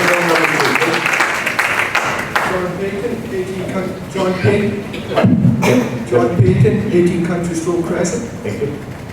Question, we're doing this count in Canadian Tire based on 350 or 375 trucks per day. I'm not an engineer, but if I'm designing a facility, I'm designing it for a maximum load. What is the maximum load for this facility? Based on it doesn't matter whether it's based on projected values or not. What have you designed this facility to handle in trucks per day? Can anyone address the issue of peak capacity, or likely whether not peak capacity, it's what is the maximum capacity you've ever designed this for? Please. Just responding to you and Mr. Grogan, the average throughout the year daily number. I'm trying to just be up 350. You're correct. About an equal amount in and out. The number that Mr. Grogan talked about, the 700 to 800, I gave him that number at the first meeting. That was from our report, which is based on peak season activity, an appropriate, very high design, approximating the 10th highest day of the year. So the 37 trucks in our report divided by 5%, 740 daily. Well, that's not, obviously the facility can handle more than that, but that is a good reflection of peak season, peak activity. 740 a day, yes. Excuse me, that's not what I'm interested in. What I'm interested in is what is the maximum design you can take per day? Regardless of what the maximum is it 1,000, is it 2,000, is it 15,000? What is the maximum you've designed this facility for? There would be anything approximating that. There would be some numbers, obviously there are 9 higher days than 740, but you're still not answering my question. I don't have that number. I don't have that number. It would be modestly more than 740 days. I'm sorry. You're an engineer. You've designed a facility. We understand You've designed it for a peak maximum design. What is that design? I've designed it for the 10th highest day of the year, which has been accepted by all agencies as an appropriate design number for accommodating traffic on the roads. If you've designed that for, excuse me, if you've designed that for 800 trucks per hour, 740 per day. 740 that is what you've designed it for at present. What is the maximum it is designed for? Not how much the maximum it is designed to take based on your peaks. What is the maximum it's designed for? Is it 1,500? Is it 2,000? you have got a number in your mind because you designed the facility. So what is that maximum number it's designed for? I actually do not have that number, but Then you would not- it would be modestly above the 10th highest day of the year of 740 days. To be honest with you, if you're standing there and you're admitting you have not got an idea of what your maximum design number is, you don't deserve to be able to design this facility.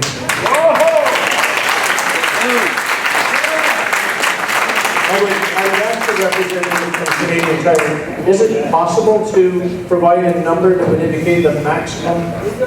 No. In all of the studies, what Chris has done is what is required.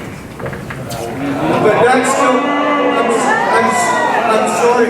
If you're willing to pass something when you don't know what the maximum number of that facility is willing to do, then you guys don't deserve to be in council.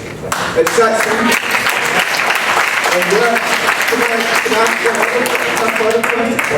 Just one more, we've got another one. Go back to that. Then it's not a problem. Regarding noise, we've got noise here, 37, 47 decibels.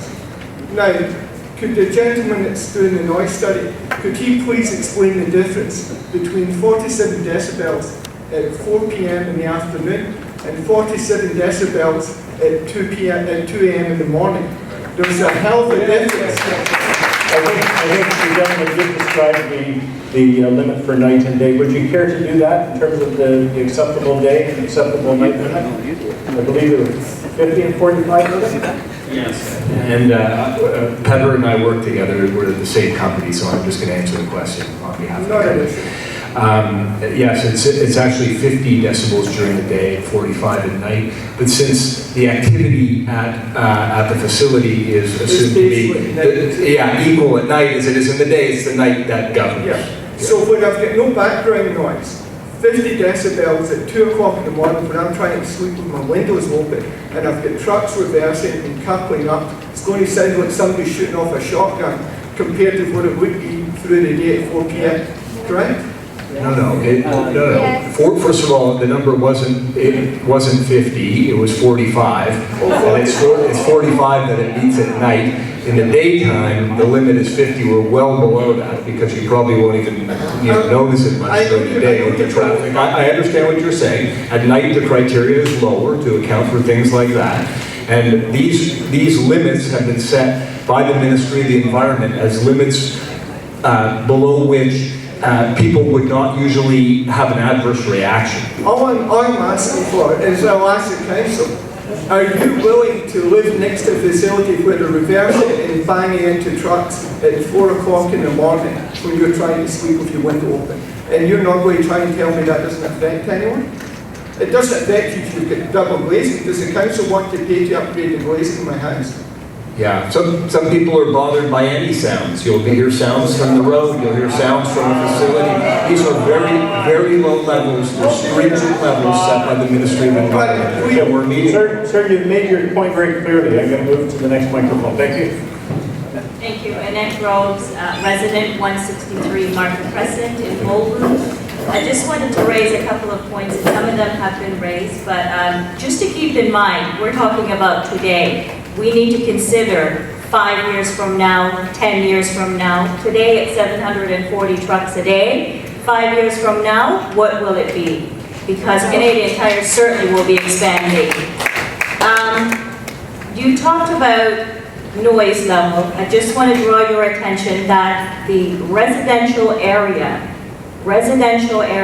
within this proposed area is less than 2 kilometers away. So when you're talking about 45 decibels, it's going to wake people up. And I believe, and the council is very well aware of the situation on Harvest Moon, where we had numerous concerns from people waking up at night. So there is going to be a huge impact. You were talking about revenues, 4.7 million, I believe you said was generated, will be generated through taxes. Well, I just want to remind everyone, it's not 4.7 million to the town of Caledon because the town share, I believe, and I'm not 100% sure, it's probably somewhere around 30%, 35%, and when you do the math, it's about $1.6 million to the town a year. if you do a calculation on the impact it will have on our roads, because I'll remind you, the trucks have more impact than the cars. And there was an article today in the Enterprise that compared the truck, one tractor trailer, the impact it has is equivalent to 3,000 cars. So there's a big difference there. So when you're talking 740 trucks a day, do the math. So in road repairs, you are looking at $1,000 per meter to repair a road. We're talking, if you do the math where this is proposed, it's about from where it is to Mayfield Road, you're talking about 3 kilometers. Do the math, folks. It's well over $3.5 million in road repair a year.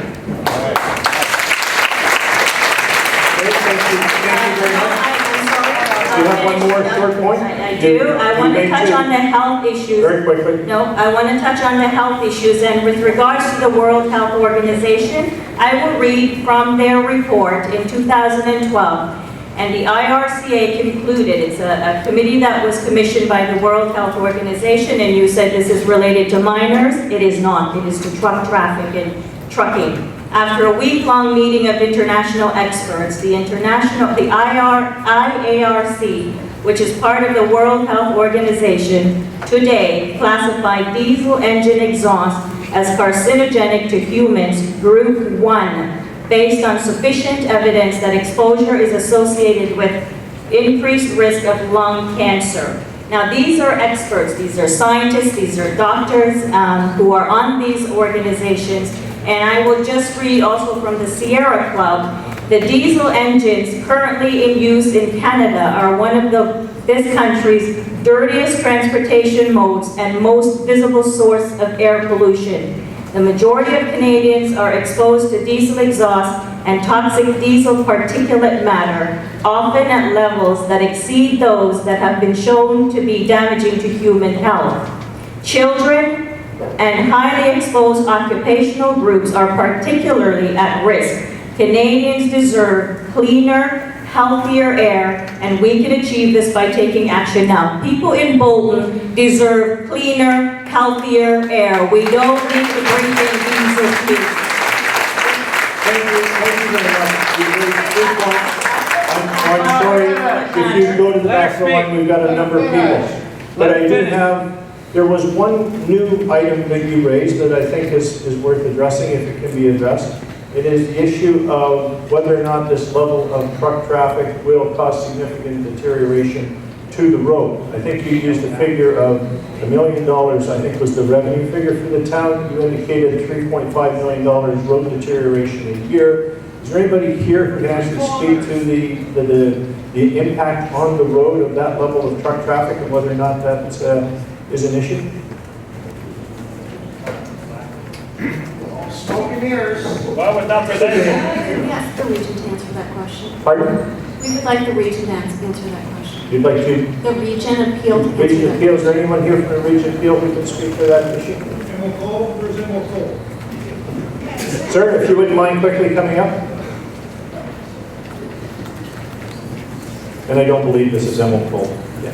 No, Gary Kozlak, our group looks after the capital portfolio for Peel.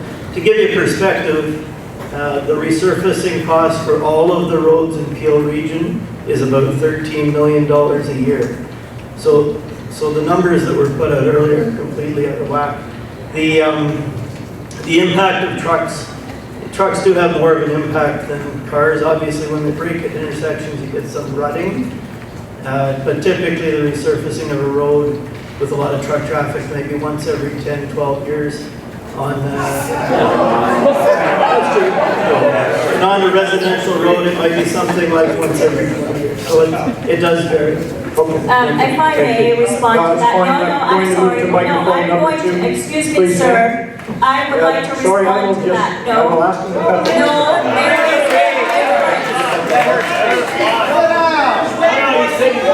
I'm sorry, I see a large number of people. You can take your turn to the back again.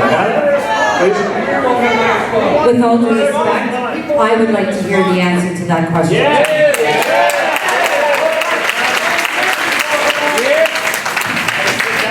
you already went to the back of the line and now decided to come forward. Madam, please, proceed with your question. Wow. Wow. Okay, I'm not going to stand here and yell and scream because I don't believe it gets us anywhere. So, here I go. Good evening, Madam Mayor, councillors, staff, Canadian Tire staff, consultants, and members of the public. I want to first start off by thanking everyone for being here tonight. My name is Sherry Brioche, and I am a resident of Bolton and Caledon. I care about this Canadian Tire proposal because it has the potential to have a significant, lasting, negative impact to the quality of life for me and my family. I say thank you to the caring people who are here tonight because they too care. As elected officials, you are charged with representing our concerns. Canadian Tire is a problem for me and clearly for others. Problems do have solutions. I'd just like to ask one question before I get into other things. Is there a representative from the province here tonight? I don't believe so. Okay. Is there opportunities to look at other alternative sites within Caledon that will preserve the health, safety, and quality of life while still maintaining the benefit of attracting industrial commercial assessment? That would probably be for the planning or council. I think that is a challenge rather than... No, it's a question. The question is there any other opportunities to look at alternative sites within Caledon that will preserve the health and safety of the quality of life while still maintaining the benefit of attracting industrial commercial assessment? It is a valid question, sir. Okay. You're not going to like my answer. My answer is that... If I gave everybody else respect, please give me the same respect. Thank you. I apologize for that. Thank you very much. The purpose of this meeting is to speak to this particular proposal. It is pertaining to this particular proposal. Rather than to other options that might occur. Excuse me. Council, when it makes its final decision with respect to this proposal, will have that sort of thing in mind. And I would invite you at that meeting. No, I'm sorry. This is a valid question about this proposal. I am not saying no to this proposal. I have never said no to this proposal. I want to know if there's an alternative site. That's all I want. It's a yes or no answer. I don't believe anyone here is... Okay, so I'm going to go with this. I am really disappointed. You all promised transparency and accountability, and we are not getting that. At what time did this council and previous council have the knowledge of Canadian Tire proposal? When did they know it was going to become forward and part of this plan? And when were you guys, besides last year, letting the public know? Yes. I have in my hand a piece of legislation right here from the provincial policy statement that clearly tells all of us to separate certain types of development to protect the people. I will just quickly read this to you. Long-term economic prosperity should be supported by planning, so major faculties such as airports, transportation, transit, rail infrastructure and corridors, intermodal facilities, sewage treatment facilities, waste management systems, it goes on. Separated from each other to prevent adverse effects from odor, noise, and other contaminants to minimize the risk of public health and safety. Let's look at the big picture. We have the rail, we have the new Bolton arterial route that's coming and that is existing there. And by the looks of it from the article that Councillor White had quoted in the article on May 22nd, the connection of the 427 is going to get connected to the bar. More traffic is going to be traveling in Bolton and now Palgrave. We also have the new GTA West corridor coming into the bottom end of Bolton, which is, by the way, a 6-lane highway. It's a 400 series highway. And on top of it, the traffic council is advocating for more trucks in our community. There is a flaw in that air quality report because the report did not include the Bolton arterial route. It did not include the GTA West corridor, which I did ask in the March of 2013 when I delegated to please consider and look at the big picture when it comes to air quality for our community. Under the Planning Act, information and the public meeting and open house, Significant information and material is made available to enable the public to understand generally the zoning proposal that is considered by council. The people of Caledon, including our petitioners, should have significant information, and based on the lack of, we do not. The current air quality that is being presented tonight does not include that big picture. I asked it in March, like I said before. We need to have the region of Peel, Brampton, Vaughan, Caledon, the province, plus the people of Caledon to come together to have an overall study of air quality and an environmental assessment to show its impacts in health and welfare to the people. The GTA, I'm not finished. The GTA West Corridor and existing corridors, future transportation facilities and rail are all to be included in this study. When may we expect this process to start? Also, I have noticed that there is no fire or emergency contingency plan or input from our fire and emergency. Again, a report that is missing that should be part of the overall comprehensive review. Let us not forget about the young kids that go to school close to this proposal. Diesel fuel causes asthma, respiratory disease. From the Journal of American Board of Family Medicine, which I do have the website and I will gladly provide to the professionals, young families that are starting to have children. Oh, and by the way, diesel fuel does cause birth defects to unborn children. And let's not forget about our elderly. Respiratory disease, cardiac arrest, and for everyone, cancer. The World Health Organization did not do studies to announce this information in 2012 for nothing. It's a warning to all. Again, another report not completed for our community. And for you, as our elected representative, please consider these. I have come to you on many occasions to discuss, sent emails, even delegated. I personally find myself consistently banging my head against a brick wall. No answer to emails. And here's an example.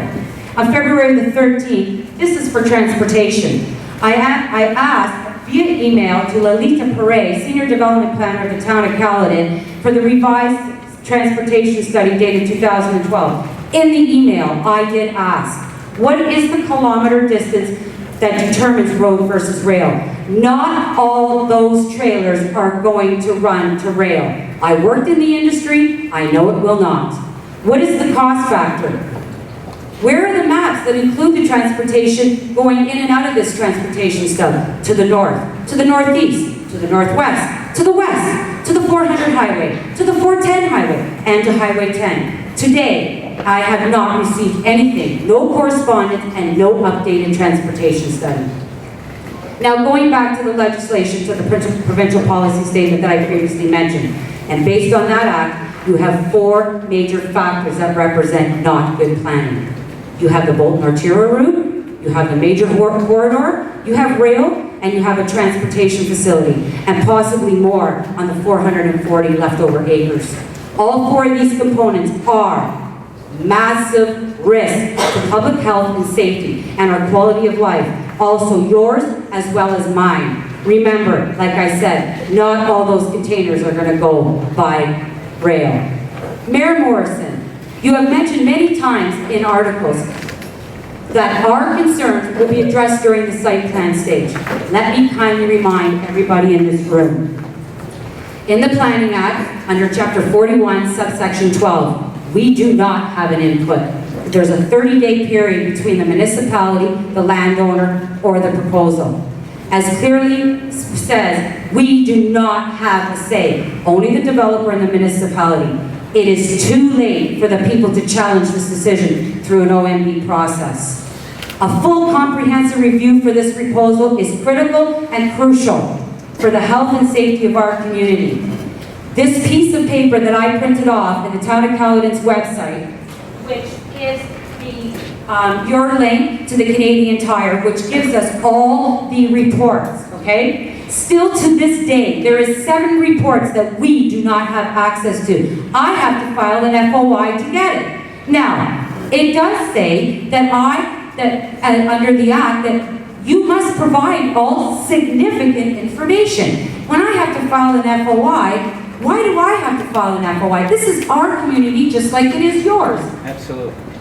Now the big picture approach has been open to many things in my delegation tonight. I will say again, these types of industries are not smart planning too close to residential use. When we have an alternative such as Airport Road and Mayfield, Tullamore, which is slated for non-residential component, and under the town's official plan, no health hazards will happen if you put it over there. I have not, and I will not, and I still have not, and I'm at another public information. My son is racing tonight, and I had to give up that to come here to get answers, and I cannot get answers. To add to this, we as the taxpayer are approximately paying $58,000 a year for public transit going into Tullamore and north of on Airport Road. This in turn will help eliminate the pinch point that has been identified by the province at the bottom end of the Bolton for the GTA West corridor. I again to ask to work hard in proper planning and not have the attitudes as the newspaper articles say, you're going to get trucks. And we are only going to get low style density of employments for Caledon. This is not true. This does not represent good and just leadership. We all want what's best for Caledon. If trucking is part of that, fine, but not next to the major stakeholders, which are the people. Now in closing, again, based on the lack of reports available to the members of the public and the lack of information included in those reports and the existing reports, I ask again to have another formal information meeting and let the stakeholders be part of this fully and not just for some, but for all. I want to thank the members of the panel for the full-fledged public information. It is truly appreciated. We all look forward to future public meetings to work and learn not only for this proposal, but the future growth of Caledon. If Canadian Tire wants to come to Caledon, okay, don't put it near residential components. We are going through a Bolton residential expansion study right now because it got delinked, and that is why now I'm sitting here. What happens if that consultant says these are the lands where it's going to go? Right adjacent to this proposal. Put it in Tullamore. Save the people, listen to the people.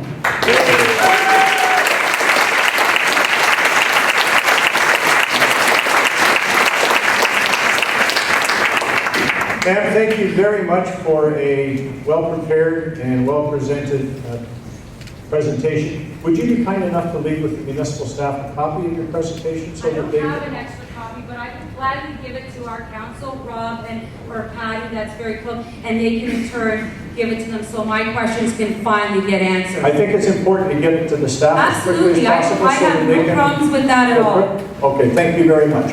Microphone number 1, please. My name is Jessica Sertic, and I live in 26 Beehive Drive, Bolton, Ontario. I am part of the family that was in a car accident, and I would just like to quickly tell the car accident to you.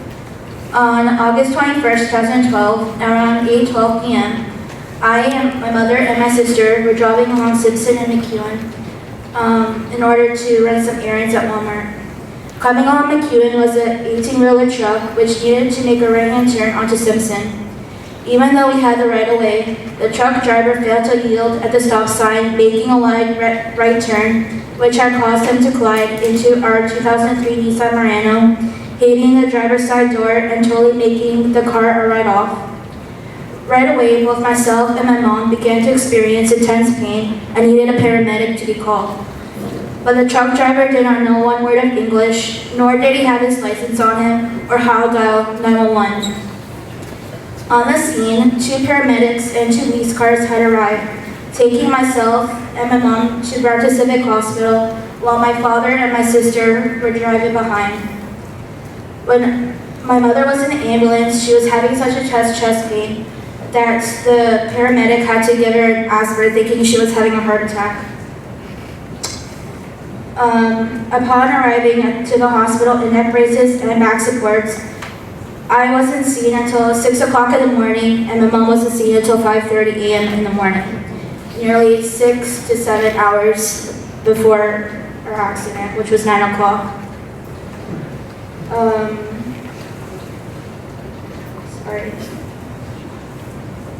When my mom was seen by the doctor, all she was given was an intravenous, a CAT scan of her chest and head, and an x-ray. I, on the other hand, was not given anything for my pain, and only X-ray was taken. We were both told to take Advil for the pain and to see our family doctor. On top of the whole accident experience, our hospital experience was not any better. Instead of being helped, we were yelled at and treated as animals, not human beings. After going through this horrific accident, our lives will never be the same. There is not a day that goes by that we are not having muscular pain, or our brains are not running 100 miles per hour thinking what will happen to us next. And instead of bringing our family closer together, we have never been more distant. In total, between myself and my mom, we have had 24 hospital visits, coming out in more pain. I went to the hospital having chest pain, and I kept coming back with no prescription, nothing. And same with my mom. She had to go the day before her anniversary, and she had 4 people working on her thinking something was wrong and she was having a heart attack. Just to summarize, I hope after listening to my story, the decision about building a warehouse where more trucks will be entering and leaving Bolton, causing an increase in more accidents just like ours to occur to more families, is taken into consideration. Do you want this to be the new future Bolton? Thank you. Very sorry to hear about your experiences and your mother's, and I wish you a full recovery. Sir. That's all. Hi. Is it working? Is it working? Yes, I believe so.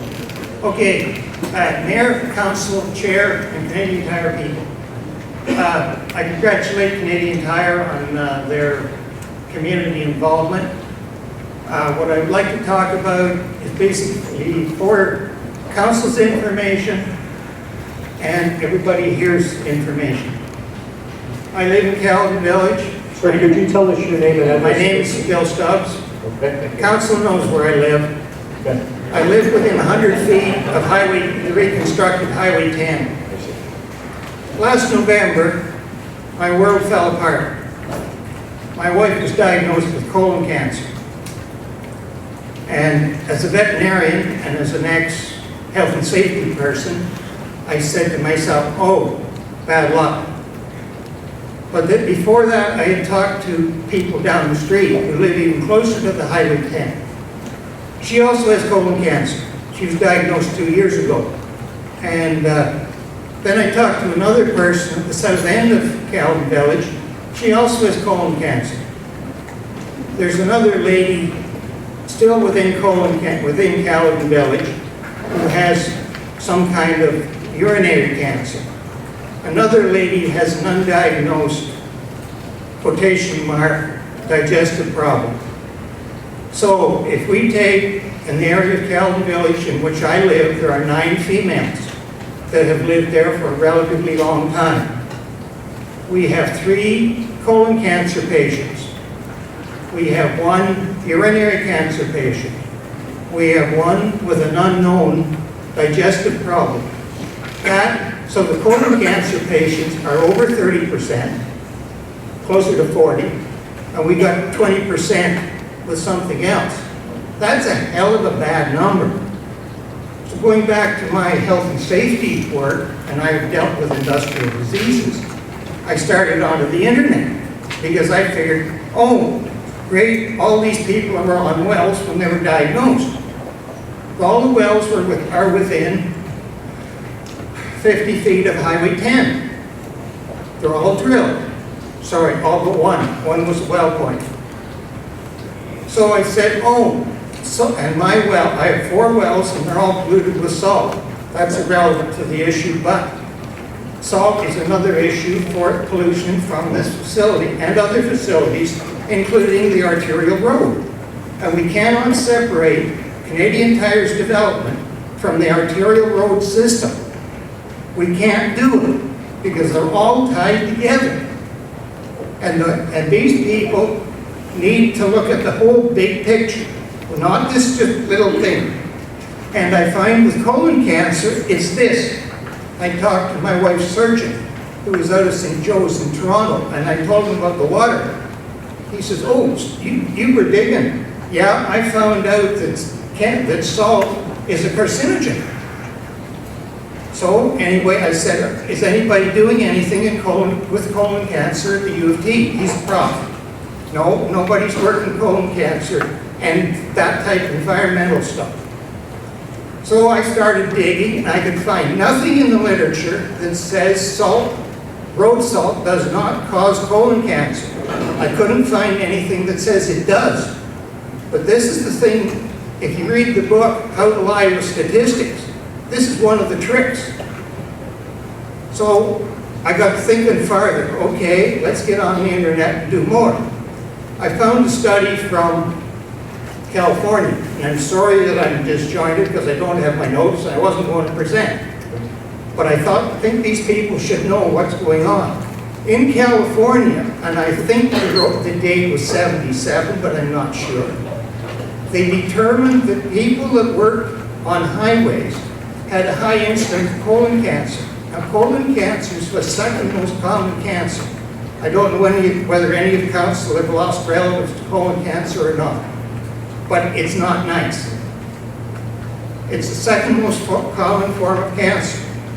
So I got looking farther, and I found that WCB, whatever it's called out of BC, they gave their data to some people, profs, who determined that colon cancer could be predicted by occupation. It tied colon cancer to occupation. And most of these people that had colon cancer had something to do with highways. Policemen, firemen, truck drivers. They also said in it, one of the causes apparently of colon cancer is being obese. Bad word, I apologize for it if anybody's heard it. But truck drivers tend to eat properly, so they put on too much weight. So what is the cause of colon cancer? Multifactorial. Now, if these people driving in vehicles are getting colon cancer, what is the source? Well, we have metals from the brakes and the engines and all the rest. We have oil fumes from the hot engine, hot transmission, hot rear end. We have diesel exhaust. We have gasoline exhaust. We have road tar coming out from the tires. We have rubber from the tires. We have... You need to make the connection to this development. Well, this development is going to take the trucks, the vehicles coming to it, come off the arterial roads. And I haven't given you the kicker yet. Okay. There's a study done that shows that the emissions from the road, if we want to call it emissions, are a bell curve. Everybody's seen that thing. And the emissions are expected to be 200 meters upwind and 500 meters down. That means to me that the Bolton Arterial Road should have no residences within 500 meters. Isn't that a nice one? Now, industrial diseases, the cause of that, as Dr. whatever his name will say, is dose times time. The people in Caledon that got this colon cancer are basically female. They're housewives. So we're not talking 8 hours a day. So that means if you have a house close to Bolton Arterial Road, you shouldn't have a stay-at-home mom in that house. Make sense? And your point is that the increased traffic on the road increases... And the increased traffic, the increased speed, you get more stuff. On Highway 10, there was construction. There was dust on the road. When I looked at that dust plume, wow! And then I noticed the houses with white siding. It's a dirty brown. Now, the consultants are getting back to gasoline exhaust. If you could wrap it up because we've got just a minute. You made your point clearly. Gasoline exhaust is a class 1 carcinogen. The World Health Organization now has determined diesel exhaust is a class 2.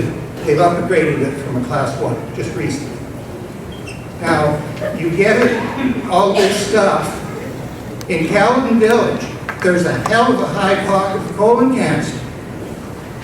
I contacted Region Appeal, they haven't gotten back to me, but they said that the Region Appeal has a similar colon cancer rate as Canada.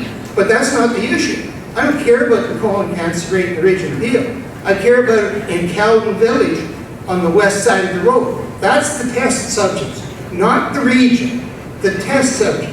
Because if it's an industrial disease, it's dose times time. And if you're in the country on the first line, like Councillors Baffert and Hadrack, it's not going to bother you. But if you're on Highway 10, you're damn right it is.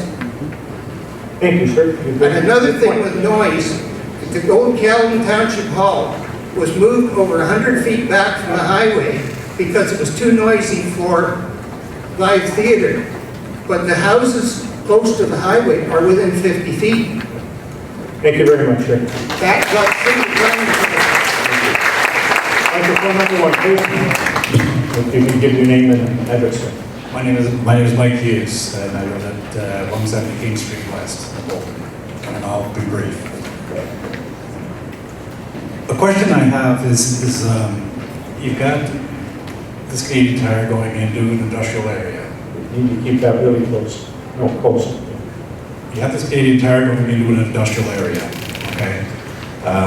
Our tax dollars have spent hundreds of thousands, if not millions of dollars on Coleraine Drive, the Albion Bontown line, and future development on Mayfield Road.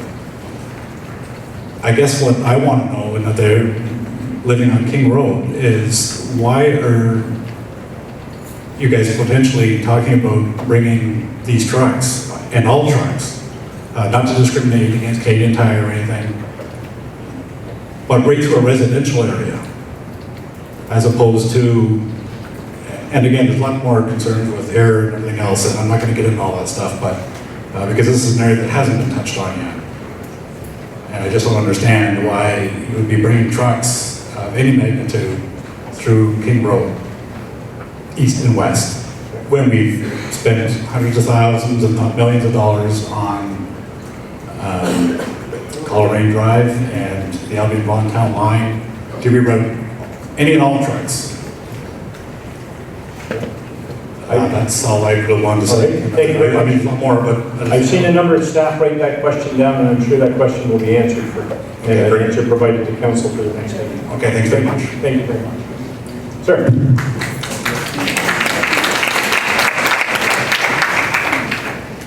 Terry Groves, 4 Richelieu Court, Bolton. A very deeply concerned resident because of all the smoke and mirrors that, of course, Canadian Tire has presented here tonight. And not only Canadian Tire, but council, and especially the mayor. You know, we still have not got answers, a lot of answers. I told Canadian Tire, I told probably each and every planner in the last meeting we had at the Wellness Center, next time you come, be properly prepared or get run out of town. Plain and simple. I says, make sure you have handouts. I says, here tonight you had nothing. Again, I asked them if they had any handouts. I asked that gentleman over there, and he says, and he's one of the planners. He says, oh, ask the other planners. I don't know. I asked one of the other planners, and he says, no, we got no handouts. Why is it that everything we seen on the screen tonight, we didn't get it in handouts? I hear Canadian Tire talking about all this success with the stores, with all the employees, all the jobs created, but you guys can't give us a little paper handout. The information will be posted on the municipal website. Well, you know what? It's a shame, sir, that here they're presenting here tonight and this very contentious, very sensitive issue, and they do not have a handout. I understand it. Again, as early as tomorrow. Shame on council and staff for not making sure that they did not have a handout for us, and shame on Canadian Tire. Okay, your point's very clear. very. Do you have another point? One other point I want to talk about is the residents on Healy Road, the forgotten residents. Let's just say the people on Coleraine. I believe that Canadian Tire gave them $1.1 million for the 5 properties. Of course, the town issues some permits, demolition permits. We're not getting any tax revenue from those houses. They don't deal with any of the people on Healy. I specifically said at that meeting, okay, in the Wellness Center, I said, was there any houses? I talked to Mr. Thompson, Alan Thompson, and I says, Alan, I know the houses were bought on Coleraine, but nothing was done on Healy. He says, oh no, they started buying some. I don't know how many. I go marching over to the planner. He says, no, we didn't buy a single house, nor, I says, do you have any intentions? No intentions, and nor are we obligated to. So here these residents, okay, the forgotten residents, the 5 houses, they go out their backyard and let me see, they're going to look at a wall that's 22 or 30 feet high. That's if the town doesn't give them more height. They're going to feel like they're in the Kingston Penitentiary. Then over that wall, there's a 12-acre pond, which of course could, cause some West Nile virus and so on. Then they got their lights keeping them up all night, and the trucks going back and forth. And then the containers are stacked higher than down on the CP rail yard down on Highway 50. They're not telling us how high they can stack these trailers. I asked Mr. Mezzapelli, and I appreciate that he accommodated us Sunday, a few residents, and he came over willingly, and I want to thank him for that. But the thing is, I asked him, I says, Rob, are you willing to trade houses and get your family and talk to your wife and get them to move over Healy Road, and I'll talk to one of those residents, and you guys can switch houses and pay him the difference, because obviously the houses are worth a lot more on sitting on 1 acre of property. I didn't really get a response, but the bottom line is the property value of these houses, and most of them are retirees, they're going to lose the property value. Canadian Tire, the town should force Canadian Tire to deal with these residents and put the offer on the table and stop shoveling things under the carpet, sweeping things under the carpet. This is a real issue that needs to be dealt with, and it has been ignored. I don't care if it's 2 people. Sir, you've made it very clear. Yeah, I made it clear, and of course, all the other people have got much more time with me, and I just need 1 more minute and I'm wrapped up. 1 minute? Okay. But anyway, all the time, the issues get swept under the carpet, and this is something that needs to be dealt with.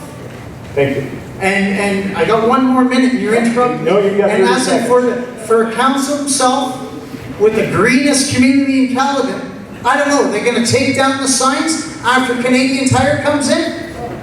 And I want to also thank Patty Foley, Councillor Patty Foley. I don't see any environmentalists here, which their values are very needed here tonight. You ran on the green card, Mrs. Foley, and we should have had some environmentalists delegate here also. Microphone number 1, please.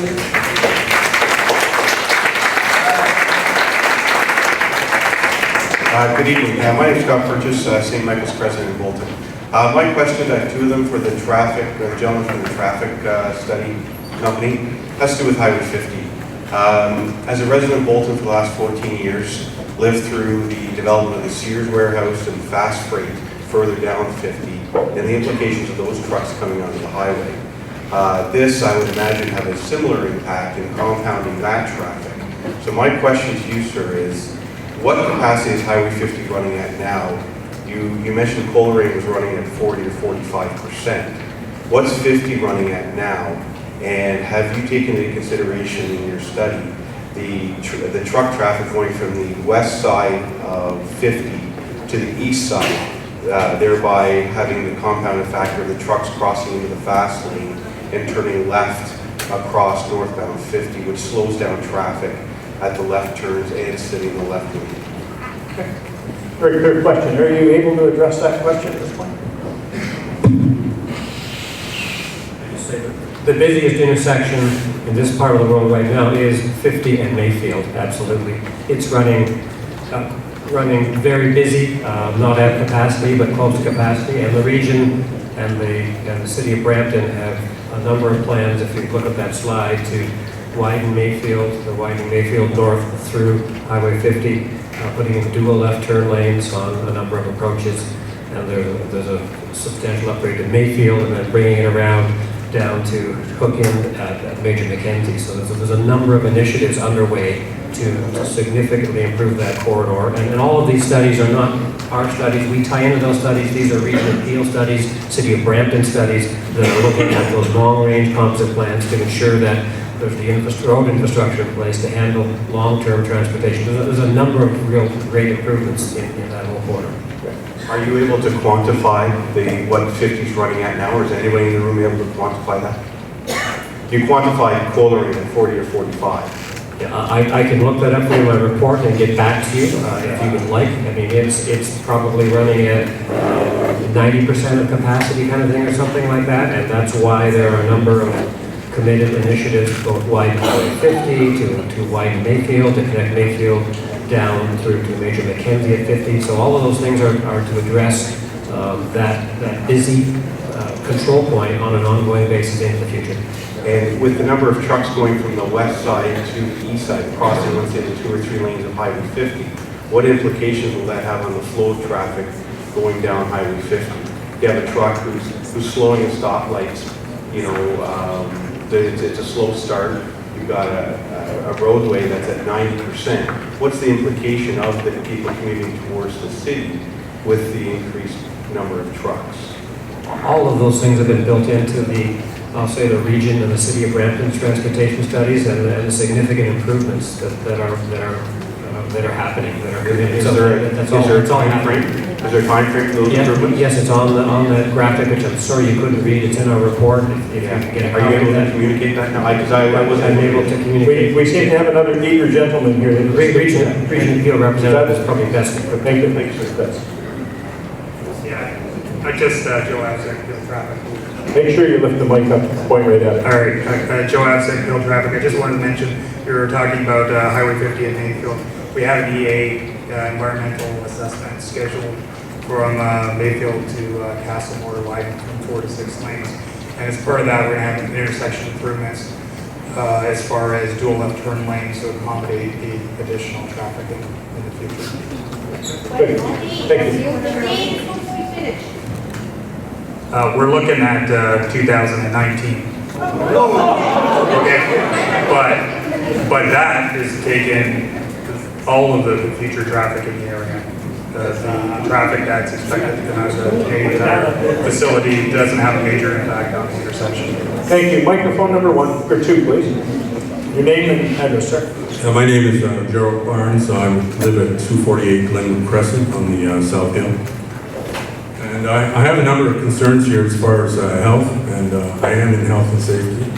And they speak about diesel exhaust and all that, but according to the California Environmental Protection Agency, the U.S. Environmental Protection Agency, the Massachusetts Environmental Protection Agency, benzene, benzoate pyrene, aldehydes, acrolein, all those polycyclic aromatic hydrocarbons are carcinogenic. And there's no study that shows that they aren't. It's a fact. And what you're doing, you're building this place upwind from the whole town of Bolton. I don't care what's going on in Peel. You're talking about Peel, that includes Mississauga, includes Brampton. It's not Bolton. And what you're doing, our town is slowly being turned into a truck depot. In whichever direction you come from, there's containers stacked 4 and 5 high. And what are those containers? Where are they going? We don't ship anything out. It's all coming here, so we're going to stack them until they rot. But the thing is, we've got this cloud of diesel particulate that's going to be floating through our town 24 hours a day. And they say they're burning cleaner. They're not burning cleaner. They have the appearance of burning cleaner. That black smoke you used to see coming out of diesels was heavy particulate. You don't inhale it as deeply. The fine particulate that comes out of diesels now gets inhaled right into your lungs. And the Environmental Protection in the U.S., people most susceptible are people that live near roadways, construction sites, and large transportation depots. And not only that, I'm being involved with a study right now that's dealing with firefighters and checking out nanoparticulate because firefighters use breathing apparatus. They don't breathe in these particulates. but they find that they're getting into their bloodstream because the nanoparticulates go right through your clothing, through your skin, into your bloodstream. That's my concern. My kids play outside all the time, and now I'm going to be bathed with this cloud of diesel particulate that is carcinogenic. There's nobody can say it isn't, and that's my biggest concern. Thank you. I see 8 more people, and we have approximately 40 minutes, so that if we can time ourselves at 5 minutes each. Sir, can I just clarify with you that comment? When the information on this particular meeting was sent to the public, it said that the meeting would start at 7, which it did. It didn't indicate a time when it would be over.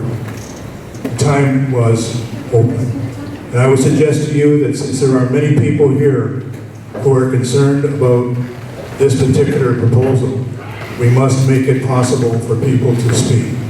Well, sir, I was advised it ended at 10, now I'm giving you my best information, so I hear your point. Let's see if we can move. Do you have a point to make now? Yes, I do. Please. I'll direct this to the folks with Canadian Tire. I have to make another comment before I do so. On Highway 50, there is a facility. Just move back a little bit. On Highway 50, there's a facility, Sears. Right beside Sears is the intermodal facility. That particular facility has the ability to process annually thousands of containers. It's estimated on an annual basis 450,000 containers. Most of those containers find their way on the Highway 50. Now, with respect to the proposed Canadian Tire facility, my question is this to Canadian Tire.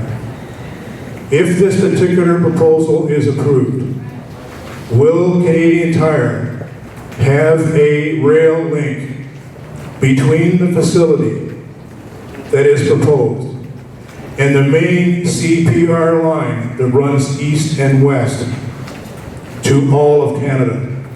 This particular facility is supposed to be a national distribution center. I would like to know if that is in the cards. Is there anyone that's able to answer that question this time? Please. Thank you. I was clear at the last public meeting, and I will say it again. We have no plans to add a rail spur to our application. The CP Intermodal is down the road, and it is our intention to use that facility. I was clear with you at the last meeting, and I'm saying it again. Sign off on it. Thank you. Sign off on it. Give us guarantee. Microphone number 2, please. Thank you. John Payton, 18 Countries Road President. Questions for Council. Based on the fact that we can't get an answer from Canadian Tire with what the maximum capacity of this facility is going to be, is this Council willing to limit the amount of trucks in this facility to 350 per day? Ooh.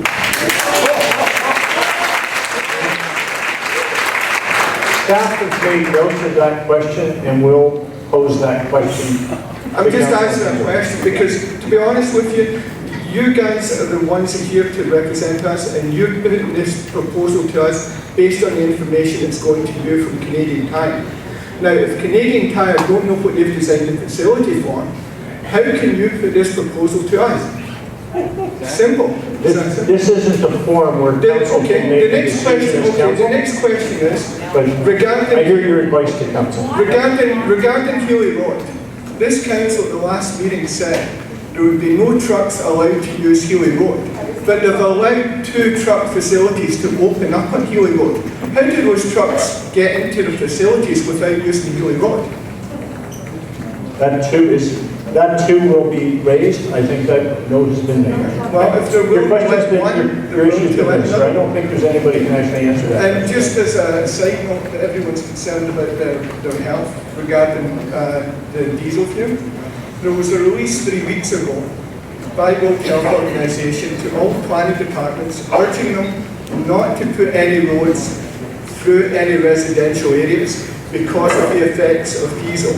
There was a 3 to 5% increase in cancer based on that, and there was a 10 to 15% increase in childhood asthma in facilities and areas where roads were running through residential. based on that here, and based on what we've got up in our area, and based on this increase in traffic here, you're potentially putting all our health at risk. Okay, thank you.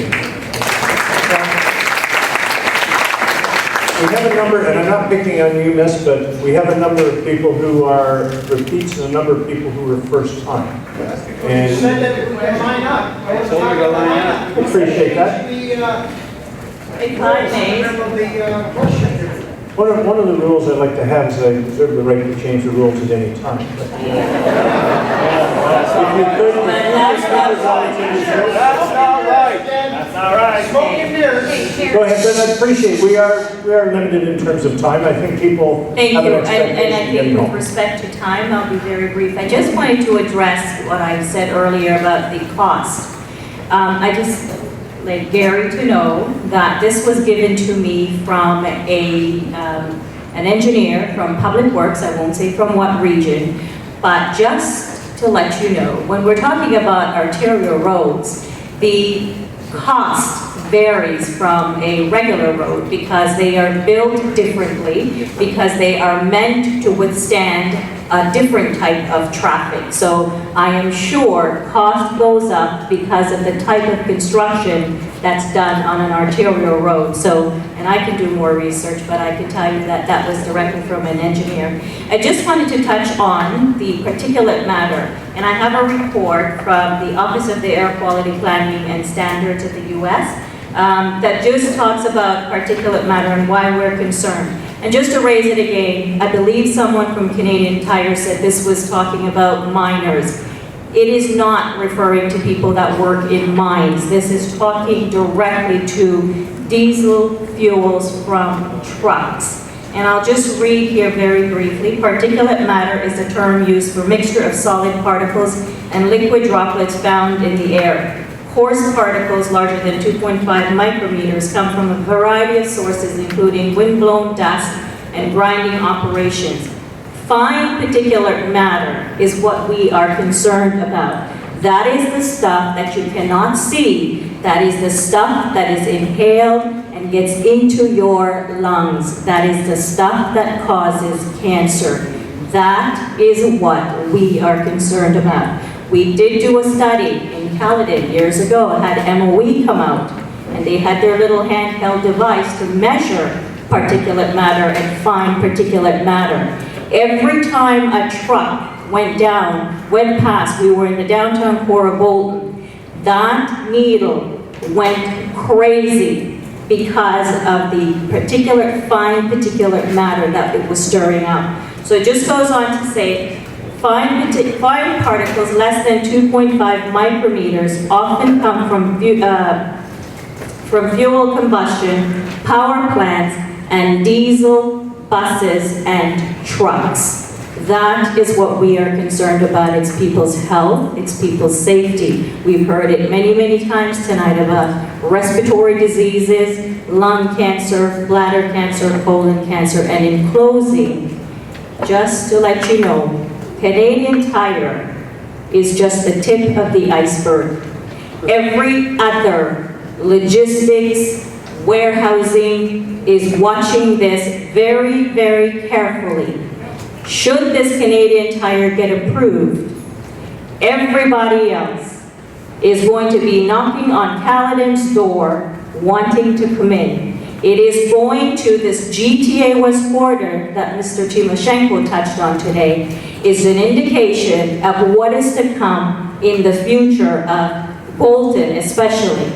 So once Canadian Tire gets approved, everybody else is going to knock on the door. It is the bait that will open up on the GTA West border. You'll be talking 20,000 trucks a day. So let's think about that. Thank you for your comment.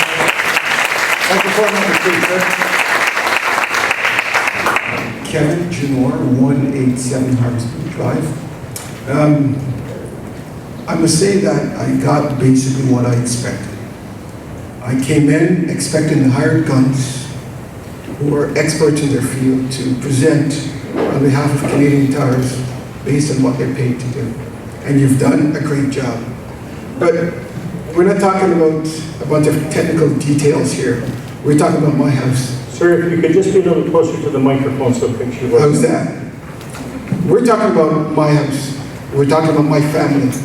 The impact to my family, right? You've done a great job to make sure that the standards that are established are met. Good on you. But again, you're talking about the impact to my family.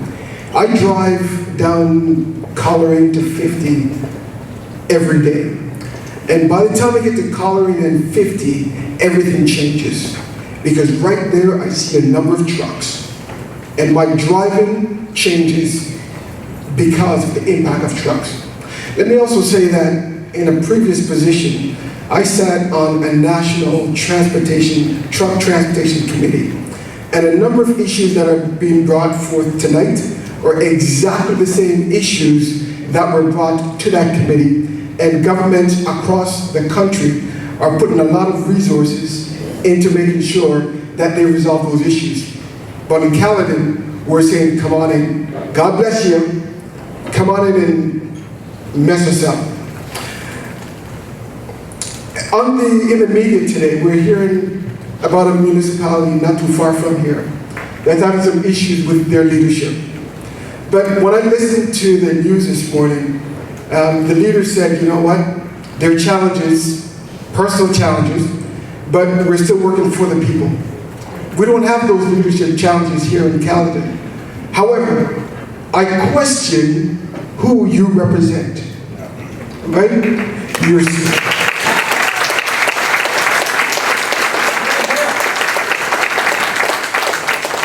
You speak very well, sorry. You're very quiet. It's not a time for personal attacks, right? Do you know what? This is not personal, sir. If you can keep it from the personal level against the As I said, it's not a personal attack. I am speaking to the individuals who represent me. Right? I'm not speaking for anybody else. I'm speaking for me and my house. Right? So at the end of the day, you brought me from Bolton.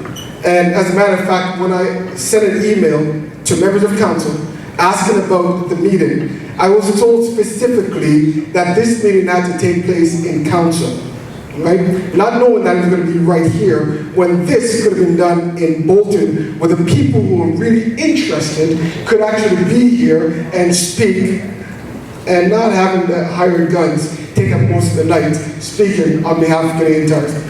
This is our community, and we want to talk about what impacts us. So, you know what? God bless you. Sit there and listen, but I hope that you're going to make a decision that is supporting the people that you represent and not the other people that I think you represent.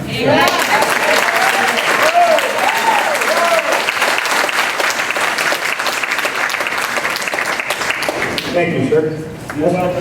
My name is Kim Seit. I live on King Street East in Bolton. I have 2 points to make, and hopefully you will allow me to take that time. The town of Caledon has noticeably been cheerleading this proposal based on the revenue it supposedly will generate for the tax coffers. However, the town of Caledon will not release the fiscal impact study without going through the Freedom of Information request, which we all know will surface after this project is complete. When will the town of Caledon have this fiscal impact study available for review by the public? Each person here tonight deserves to have access to that study. Can anybody answer that? Well, they're not taking questions. Well, somebody from the town of Caledon could. Mr. Hughes, is anybody able to answer the question of where a fiscal impact study fits into a proposal like this? It's there, but it's deemed under the Freedom of Information Act. I have a copy of that website that clearly states that. Can't address that at this time. Okay. When will it be addressed? I think what your point is to council that you would suggest that council should see that report before. Not just council, but the public. Because how can we make comment at the decision-making meeting with regards to the fiscal impact study if we don't have a copy of it? Then your recommendation is that council should consider that in open session. Right? My understanding is they've already reviewed it, but we, the public, have yet to see that. All right, then your recommendation is that the public should be provided with a fiscal impact study. Of course, That's your it recommendation. affects our tax dollars. Okay, thank you, we've heard that recommendation. That's very good. Okay, my next point is, what is the big rush? Why does Canadian Tire need to be in the ground in 2013, as Mayor Morrison has stated in a statement with the paper? As a community member, I see no reason to expedite a move without proper planning in place. By engaging a provincial facilitator through the backdoor process, clearly it was Council's intent to expedite this project outside of the public process and the Provincial Planning Act. The town of Caledon is still engaged in an OMB hearing that has yet to render its decision. How can you justify moving forward with this project without having properly approved and adopted official plan by all levels of government, when the lands that Canadian Tire wishes to relocate on, a section that requires a boundary expansion? What makes Canadian Tire so special that their lands and projects should take precedence over all the other landowners and development applications that are currently held up by the OMB process? Okay. You have raised two more additional questions that Council should consider. You have raised two additional council questions that you believe Council should consider. Yes. I do. Okay, and those have been noted. Are you able to leave a copy of your notes with staff? Please. That would be helpful always. Microphone number 2, please. Hi, my name is Asta, and my family and I just recently moved on to 7336 Healy Road. I just have a question for you and then for the members representing Canadian Tire. I was just wondering, is there a meeting where the council members will answer questions? Because I'm coming from the city of Toronto, where Mayor Ford doesn't have any problem answering questions. So I'm just wondering, is there, or I don't understand the protocol here, so I just wanted to know. I am a newbie here, so I don't know. Is there a meeting that takes place like that, or? The process, that, as you point out, the process, it provides that the proponent makes an application. Okay. Right? And there is a very standard process outlined in the Planning Act that the proponent must go through and that the council must go through in giving consideration to that proposal. That proposal also requires the council hear input from the public and consider the input from the public. It does not provide for a process that would provide for cross-examination of council by the public. However, you do get an opportunity like tonight to ask questions of the experts that are advising the proponent and are advising the council. So that's the way the process works. And then council takes all of that information and considers it in an open public meeting when it makes its... Okay, I do have a question for them. Okay. I was just wondering, the current site that's on Steeles right now, it's been there for approximately 40 years. If you have any information on what is the current position of the site, on all the topics you were talking about today, from noise to construction to the environment, to the air, everything with that. And also, once you guys move from there, what's going to be done with the site? Is there anything salvageable? Is there anything you can actually do with the place now that you're done with it? I'm not sure that that's relevant to this particular proposal, because that... Well, I would want to know, after they're done with the place here, can we do anything with It's that? probably speculation at this point. Is there anything other than speculation that should be offered? Yes, only speculation at this point. We do, and we've been very public about this, we expect this facility here in Bolton to be approximately a 40-year facility as well. So we're expected to be here for the long term. In terms of the facility at Steeles and Bramalea, once we relocate, it is a property that we will not need, and we will review our options for the property. It could be sold or we could retain it. Okay, but do you have any information in terms of when you started, in terms of like the numbers for error and all the other topics you talked about, and now, like 40 years later? At the existing facility? Yes. No, that's not subject to this application. Okay, I just want to know for comparison purposes as to here, that's all. Thank you. Thank you. Microphone number 1, please. Good evening. My name is Giuseppe Di Pietrantonio, and I live on Ely Road, 8226. And you have a great voice. And I am, so maybe the most resident affected by this mega warehouse. Okay. I will have a nice pond in the back. I mentioned to them last time that they're going to learn swimming.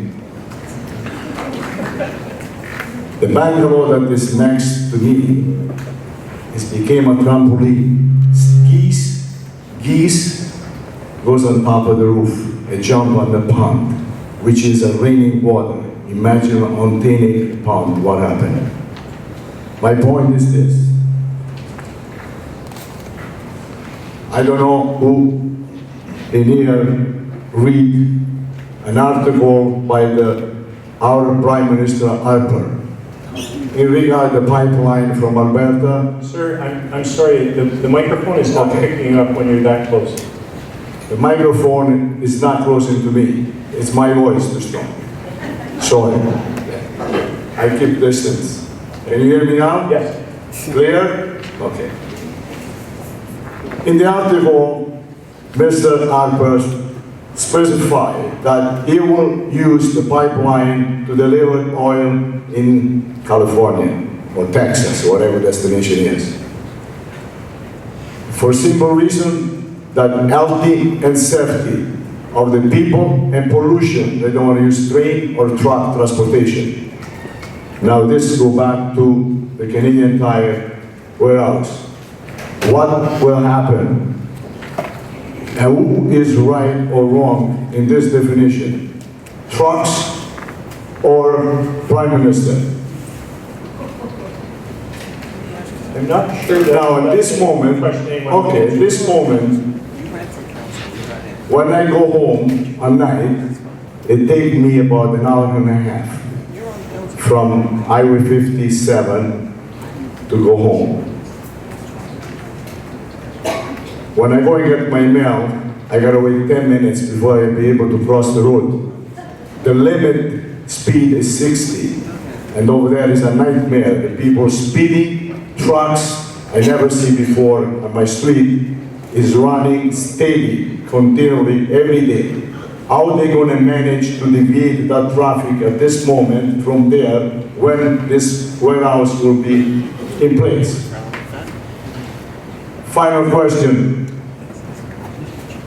How will this proposal, Canadian Tire, or the town of Caledon are willing to help the family that live on Italy to protect their ears?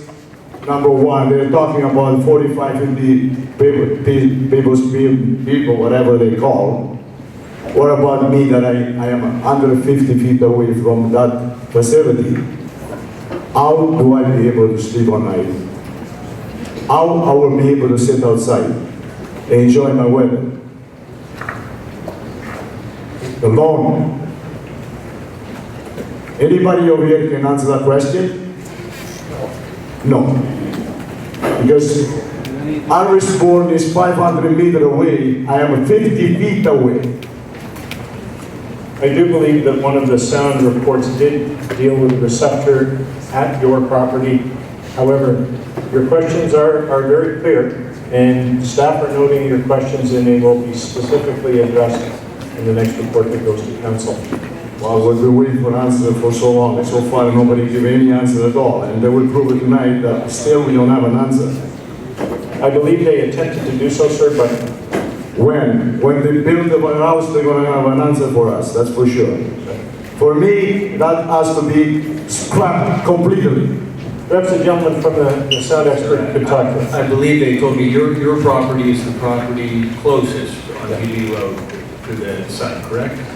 There is 3 properties in there. A bungalow, my house, 1 house burned down. Those 3 houses left over there that are affected most than anybody else. Right. But Ely Road is a fact too, completely. Okay. There's supposed to be no truck at all. There is a sign saying no heavy trucks and limit speed is 60. And over there now is a nightmare. That's okay. That's a traffic issue that the town needs to The promise was that we're going to put a police force in there, but I don't see any. Maybe once in a month or 2. Okay. Thank you, sir. Thank you. Microphone number 2. Let me give my name again. I don't want you to have nightmares. Anyway, I'm just wondering, council talks about accountability.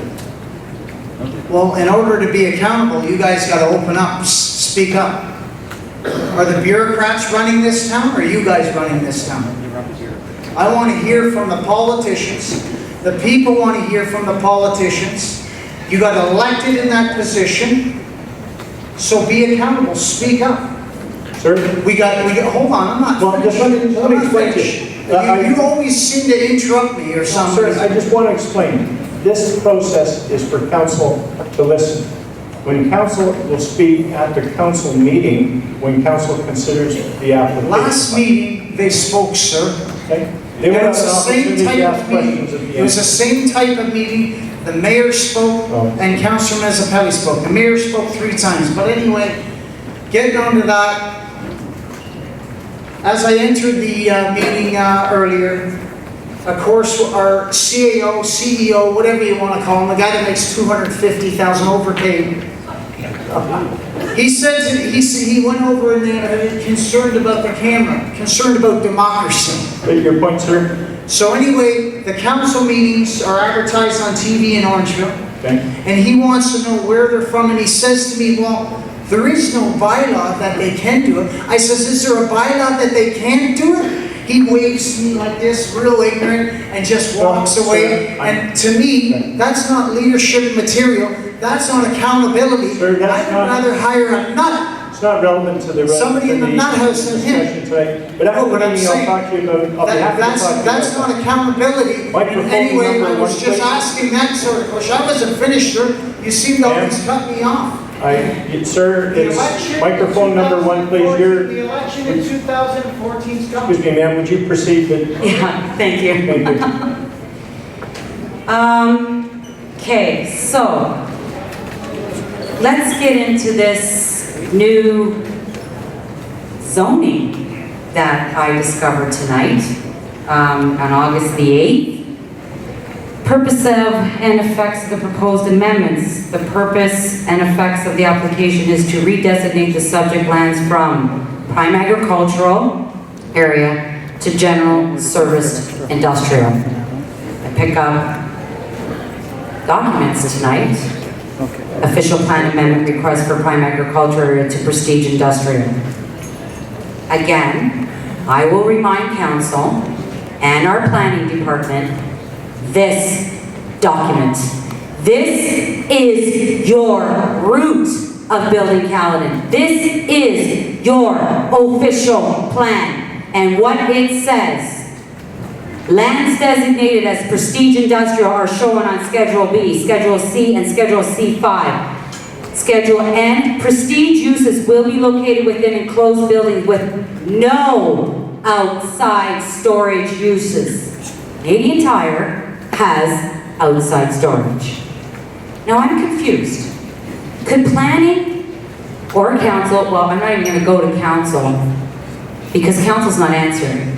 So I'm going to ask the planning department, why are we changing the route of our growth plan that this council advocated so hard in the 2010 election to protect the document, and yet they're willing to change it? And here's the change on tonight's documents.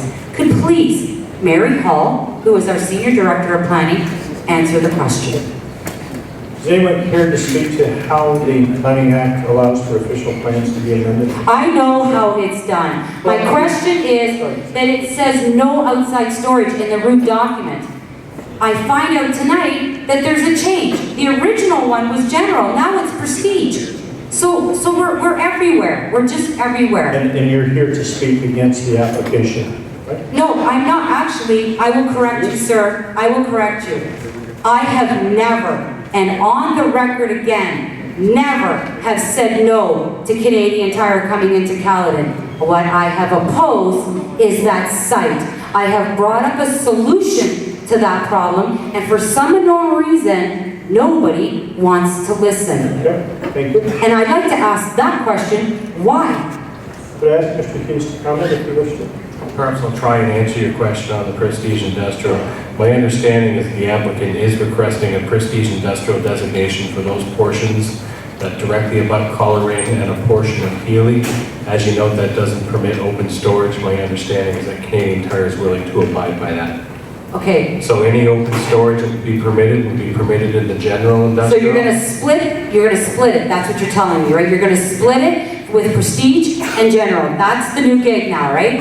It's not necessarily the new Okay. gig. Well, in this app, it clearly tells me prestige is here and general is here. So you are splitting. Am I right, Mary? Am I understanding it correctly? That is the general practice of the town. If you look across the street, you'll see a split designation as well in other locations in the town, including Mayfield West. Okay. So there is a split designation. Thank you. I will say this.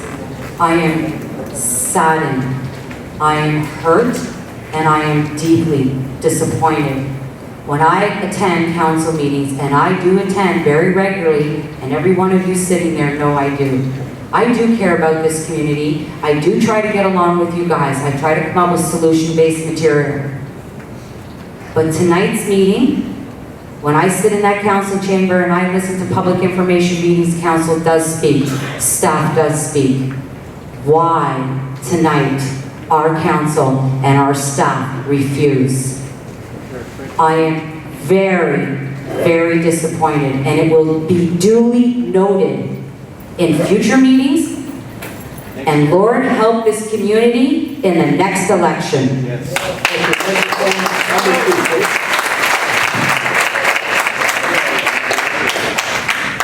My name is Monty Wilson.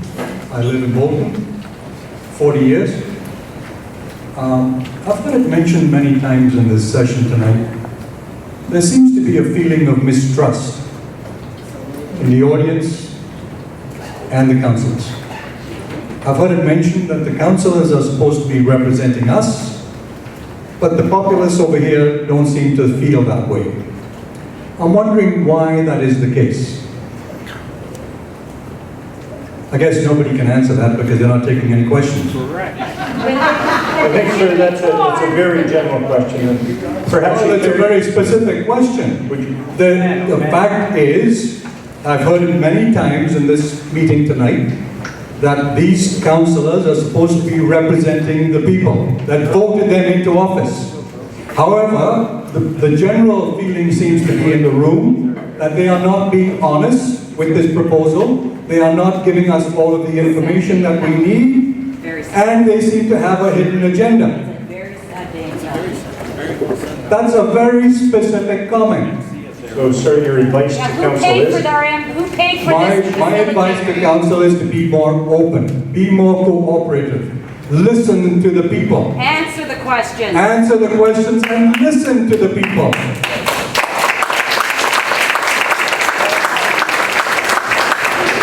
I look at the councillors over there and their eyes are all glazed over. Mr. Whitehead over there is totally detached, not interested. His opinion is already made up. Sir, this is an opportunity to provide advice to council on this application. I am telling you, I am giving you feedback on what I observed. How do we get advice if we don't get information to give you advice? Anyway, I would like this council to stop making Bolton the trucking capital of Canada. Yes. That is very succinct and clear.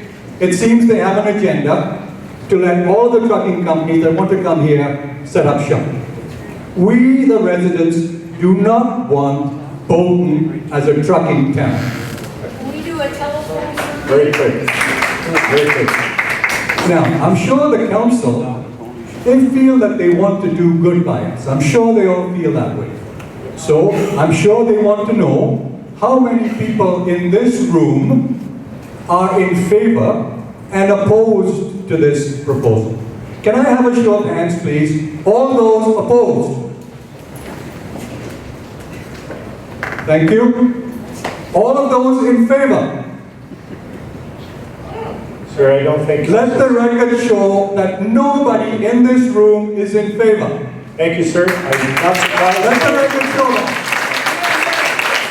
This is an information meeting, an information session, and you should be taking the information being provided to you, that nobody is in favor.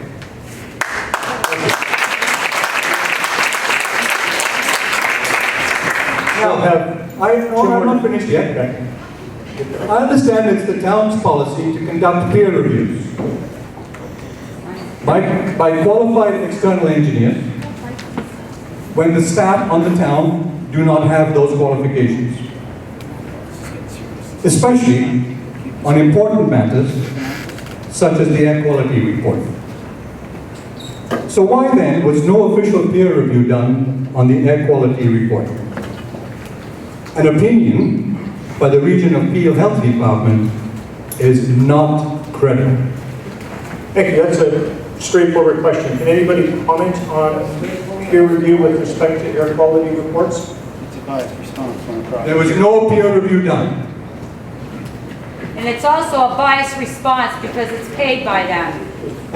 The air quality study is not actually a required report, but it was reviewed by the Peel Medical Officer of Health Department. Okay. I don't know if you heard that. No, I didn't, but there was no peer review done. It was indicated it was reviewed by the medical officer of health. No, that's not a peer review.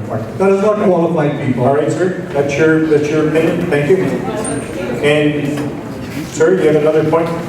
Yes. Because we do have the quality of life for people in Bolton is going to be severely negatively impacted by this proposal. For people who have lived in Bolton for 40 years like me, you don't need to be a PhD or an engineer or have reports jammed down your throat. You know that the traffic congestion and safety on Highway 50 is a major problem and getting worse. You don't need a distribution center to complicate the matter even further. That's all I have to say. Okay, thank you very much. Sir, would you like to speak next, or would you like to give it to the young lady here who hasn't had an opportunity yet? You got a quick point? Oh, yes. I see this proposal. Your name, sir, again? My name, Nick Timoshenko. Okay, sir, thank you. I live in Bolton, west side of Bolton.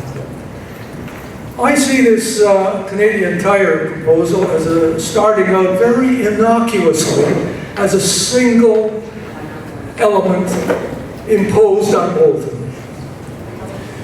Yet, it's something that's getting well out of hand beyond what the council could even handle. Because once you get that warehouse, and you get those you will get those lands certified as residential, you will get quite a few more warehouses. Once you get a few more warehouses, this will bring, is something that GTA West will consider very well, to bring a big highway along there so that they can serve those warehouses. And once GTA West comes there, they're going to bring 20,000 trucks down that road, taking them away from Highway 401, because this is the intent of that highway. That highway today carries 22,000 trucks a day between Highway 400 and Milton, and GTA West is drawn to come up past Bolton and then go through lands which are very easy to build. So there are two routes that they've chosen. One south that goes over to Mayfield West, and one north that goes just south of King Road. Now that King Road route is very easy to build and it'll cost very little compared to that south route. So that GTA West road is likely to be built. So this is something that has grown out of proportion for anything that this council can handle. And if you want 22,000 trucks going past Bolton, all you have to do is accept the Canadian Tire warehouse, because everything else works perfectly to fit into that pattern. Thank you, Mr. Timoshenko. Hello, my name is Eliane Hudson, and I live at DeRose Avenue in Bolton. I'm sorry I don't have a speech prepared. I didn't come with a presentation, so I just have a couple of questions of the Canadian Tire representatives. Just a couple of them that I possibly have been answered already, but I didn't think we got a clear answer, so I might be asking them again, so I ask for your indulgence in this. Can you please let me know, if this facility is approved, when is it expected to be completed? Is there a projected completion date? I'll just say, at this point, we do not know when we're going to get all of our approvals. However, we do know that once we have all our approvals, it will take us a minimum 3 years to construct the facility. So we're looking at the earliest, is 2016 is the absolute earliest. So that is a full 3 years before we widen Mayfield Road, allowing for all this truck traffic to come through. Is that correct? Am I assuming correct? No. No? No, it does not say that in the traffic study. So the traffic from the person from the Peel region, he indicated that the widening of Mayfield Road would not be completed till 2019. Am I incorrect in assuming this? I believe I heard that. I'm correct. Okay, good. 'Cause I want to keep it all straight in my mind. So that would be completed in 2016, your facility, and then the widening of Mayfield wouldn't happen until 2019. So 3 years you would have to live, with that traffic until all the roadways were fixed. Is that correct? Okay, good. I just want to make sure I'm clear. The council knows that already. Oh, I know the council knows, but I want to be informed. I want to know, to make sure I get it all straight in my mind, what's going on, so that I can advise the council properly. That's why we're here, right? Okay, good. So, Ms. Groves had touched upon it, that we have 350 trucks going right now, 2016 was done. What are the long-term projections of trucks in the next 5 years, or next 10 years? I'd like to know what the increase will be. Is that a question that is answerable or is relevant? No, I'm not going to speculate on what the growth is for our company. Our reports have been prepared and reviewed and accepted. I have a hard time believing that you have no idea what the projections are, because a large company as yourselves would know what it is going to be 5 years or 10 years down the road. Most of us who work at large companies already have 10 years planned from now, and you're putting it in Caledon for a reason. So I think it's very unfair if you ask people of Caledon to, get on board with this if you can't tell us what's going to happen 5 or 10 years from now. A person who's planning to live here for the next 40, 50 years wants to know what the face of their town is going to look like in 10, 20, 25 years. I don't know if I'm the only one who feels that way, but I want to know long term, not just in 2016, what's going to happen in 2020, 2025. What are my children going to be like now? Am I going to have to look at moving because there's too many trucks on the road and I just can't live in this town anymore? I just want to know if that's what I have to look like. These are, I think, in my opinion, fair questions to ask. Absolutely. Okay. Thank you. Okay, I just have one more question. One of the things that Mayor Morrison has put on the newspaper quite a bit is the amount of jobs that we'll be getting that he has taken in Brampton, because anybody who's driven down Brampton knows the air quality is not the same as Caledon. There's a reason why none of us live in Brampton. So can you please let me know when you took that air quality and how you're comparing those numbers? A very specific question about the date of air quality testing in Brampton. Do you have that at your fingertips?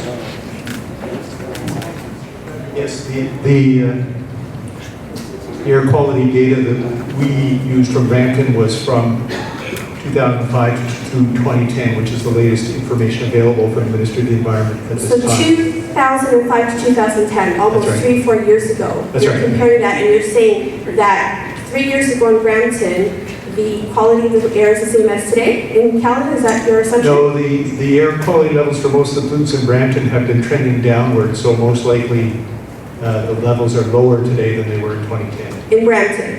Yeah, that's true. The same would likely be true here. Okay, my last comment. Last comment? Okay. Was the young lady that was up here before me who just moved to Healy Drive. I thought her request for a comparison of how the air quality and everything was before they built the facility to what it is now is very valid to give us here a comparison of what we will expect. 10, 40 years down the line for those of us who will be here 40 years down the line to know what we'll be looking at. So if that information is available, I think it would be a good thing for the town council to have. Thank you for your comment. I see that it's been noted. Thank you very much. Item number 1, we have now made up for the 10 minutes that we started late on the question portion. Sorry, I have to go by my watch, sir.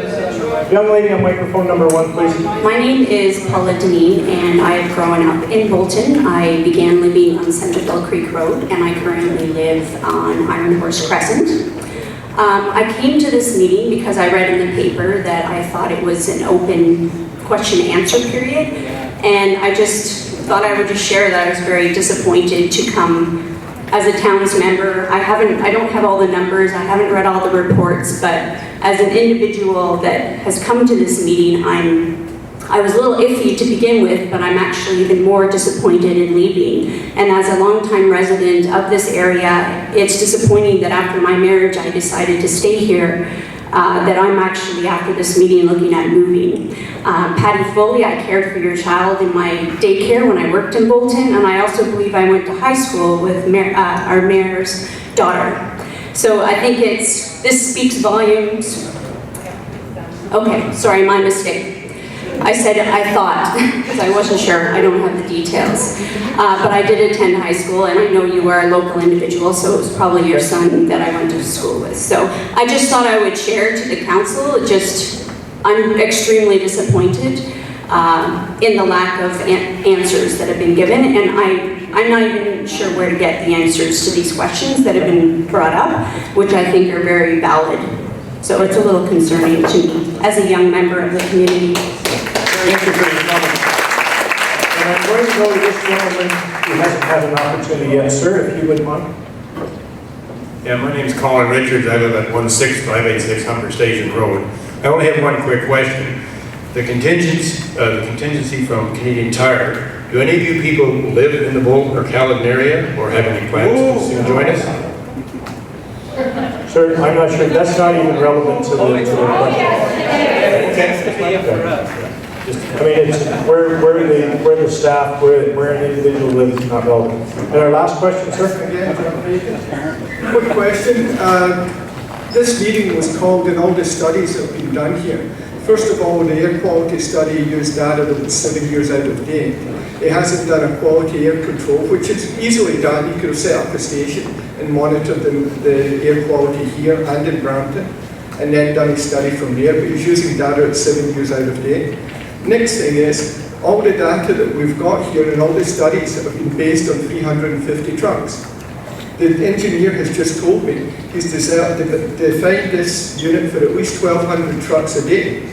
So why are we going to get the studies done based on actual projected values? We cannot make a vote. Council cannot honestly sit there and honestly turn around and say to the people, we've done the best work for you, we've went through all these studies, we're going 350 trucks a day, there's no impact on your life, and then we go up to 1,200.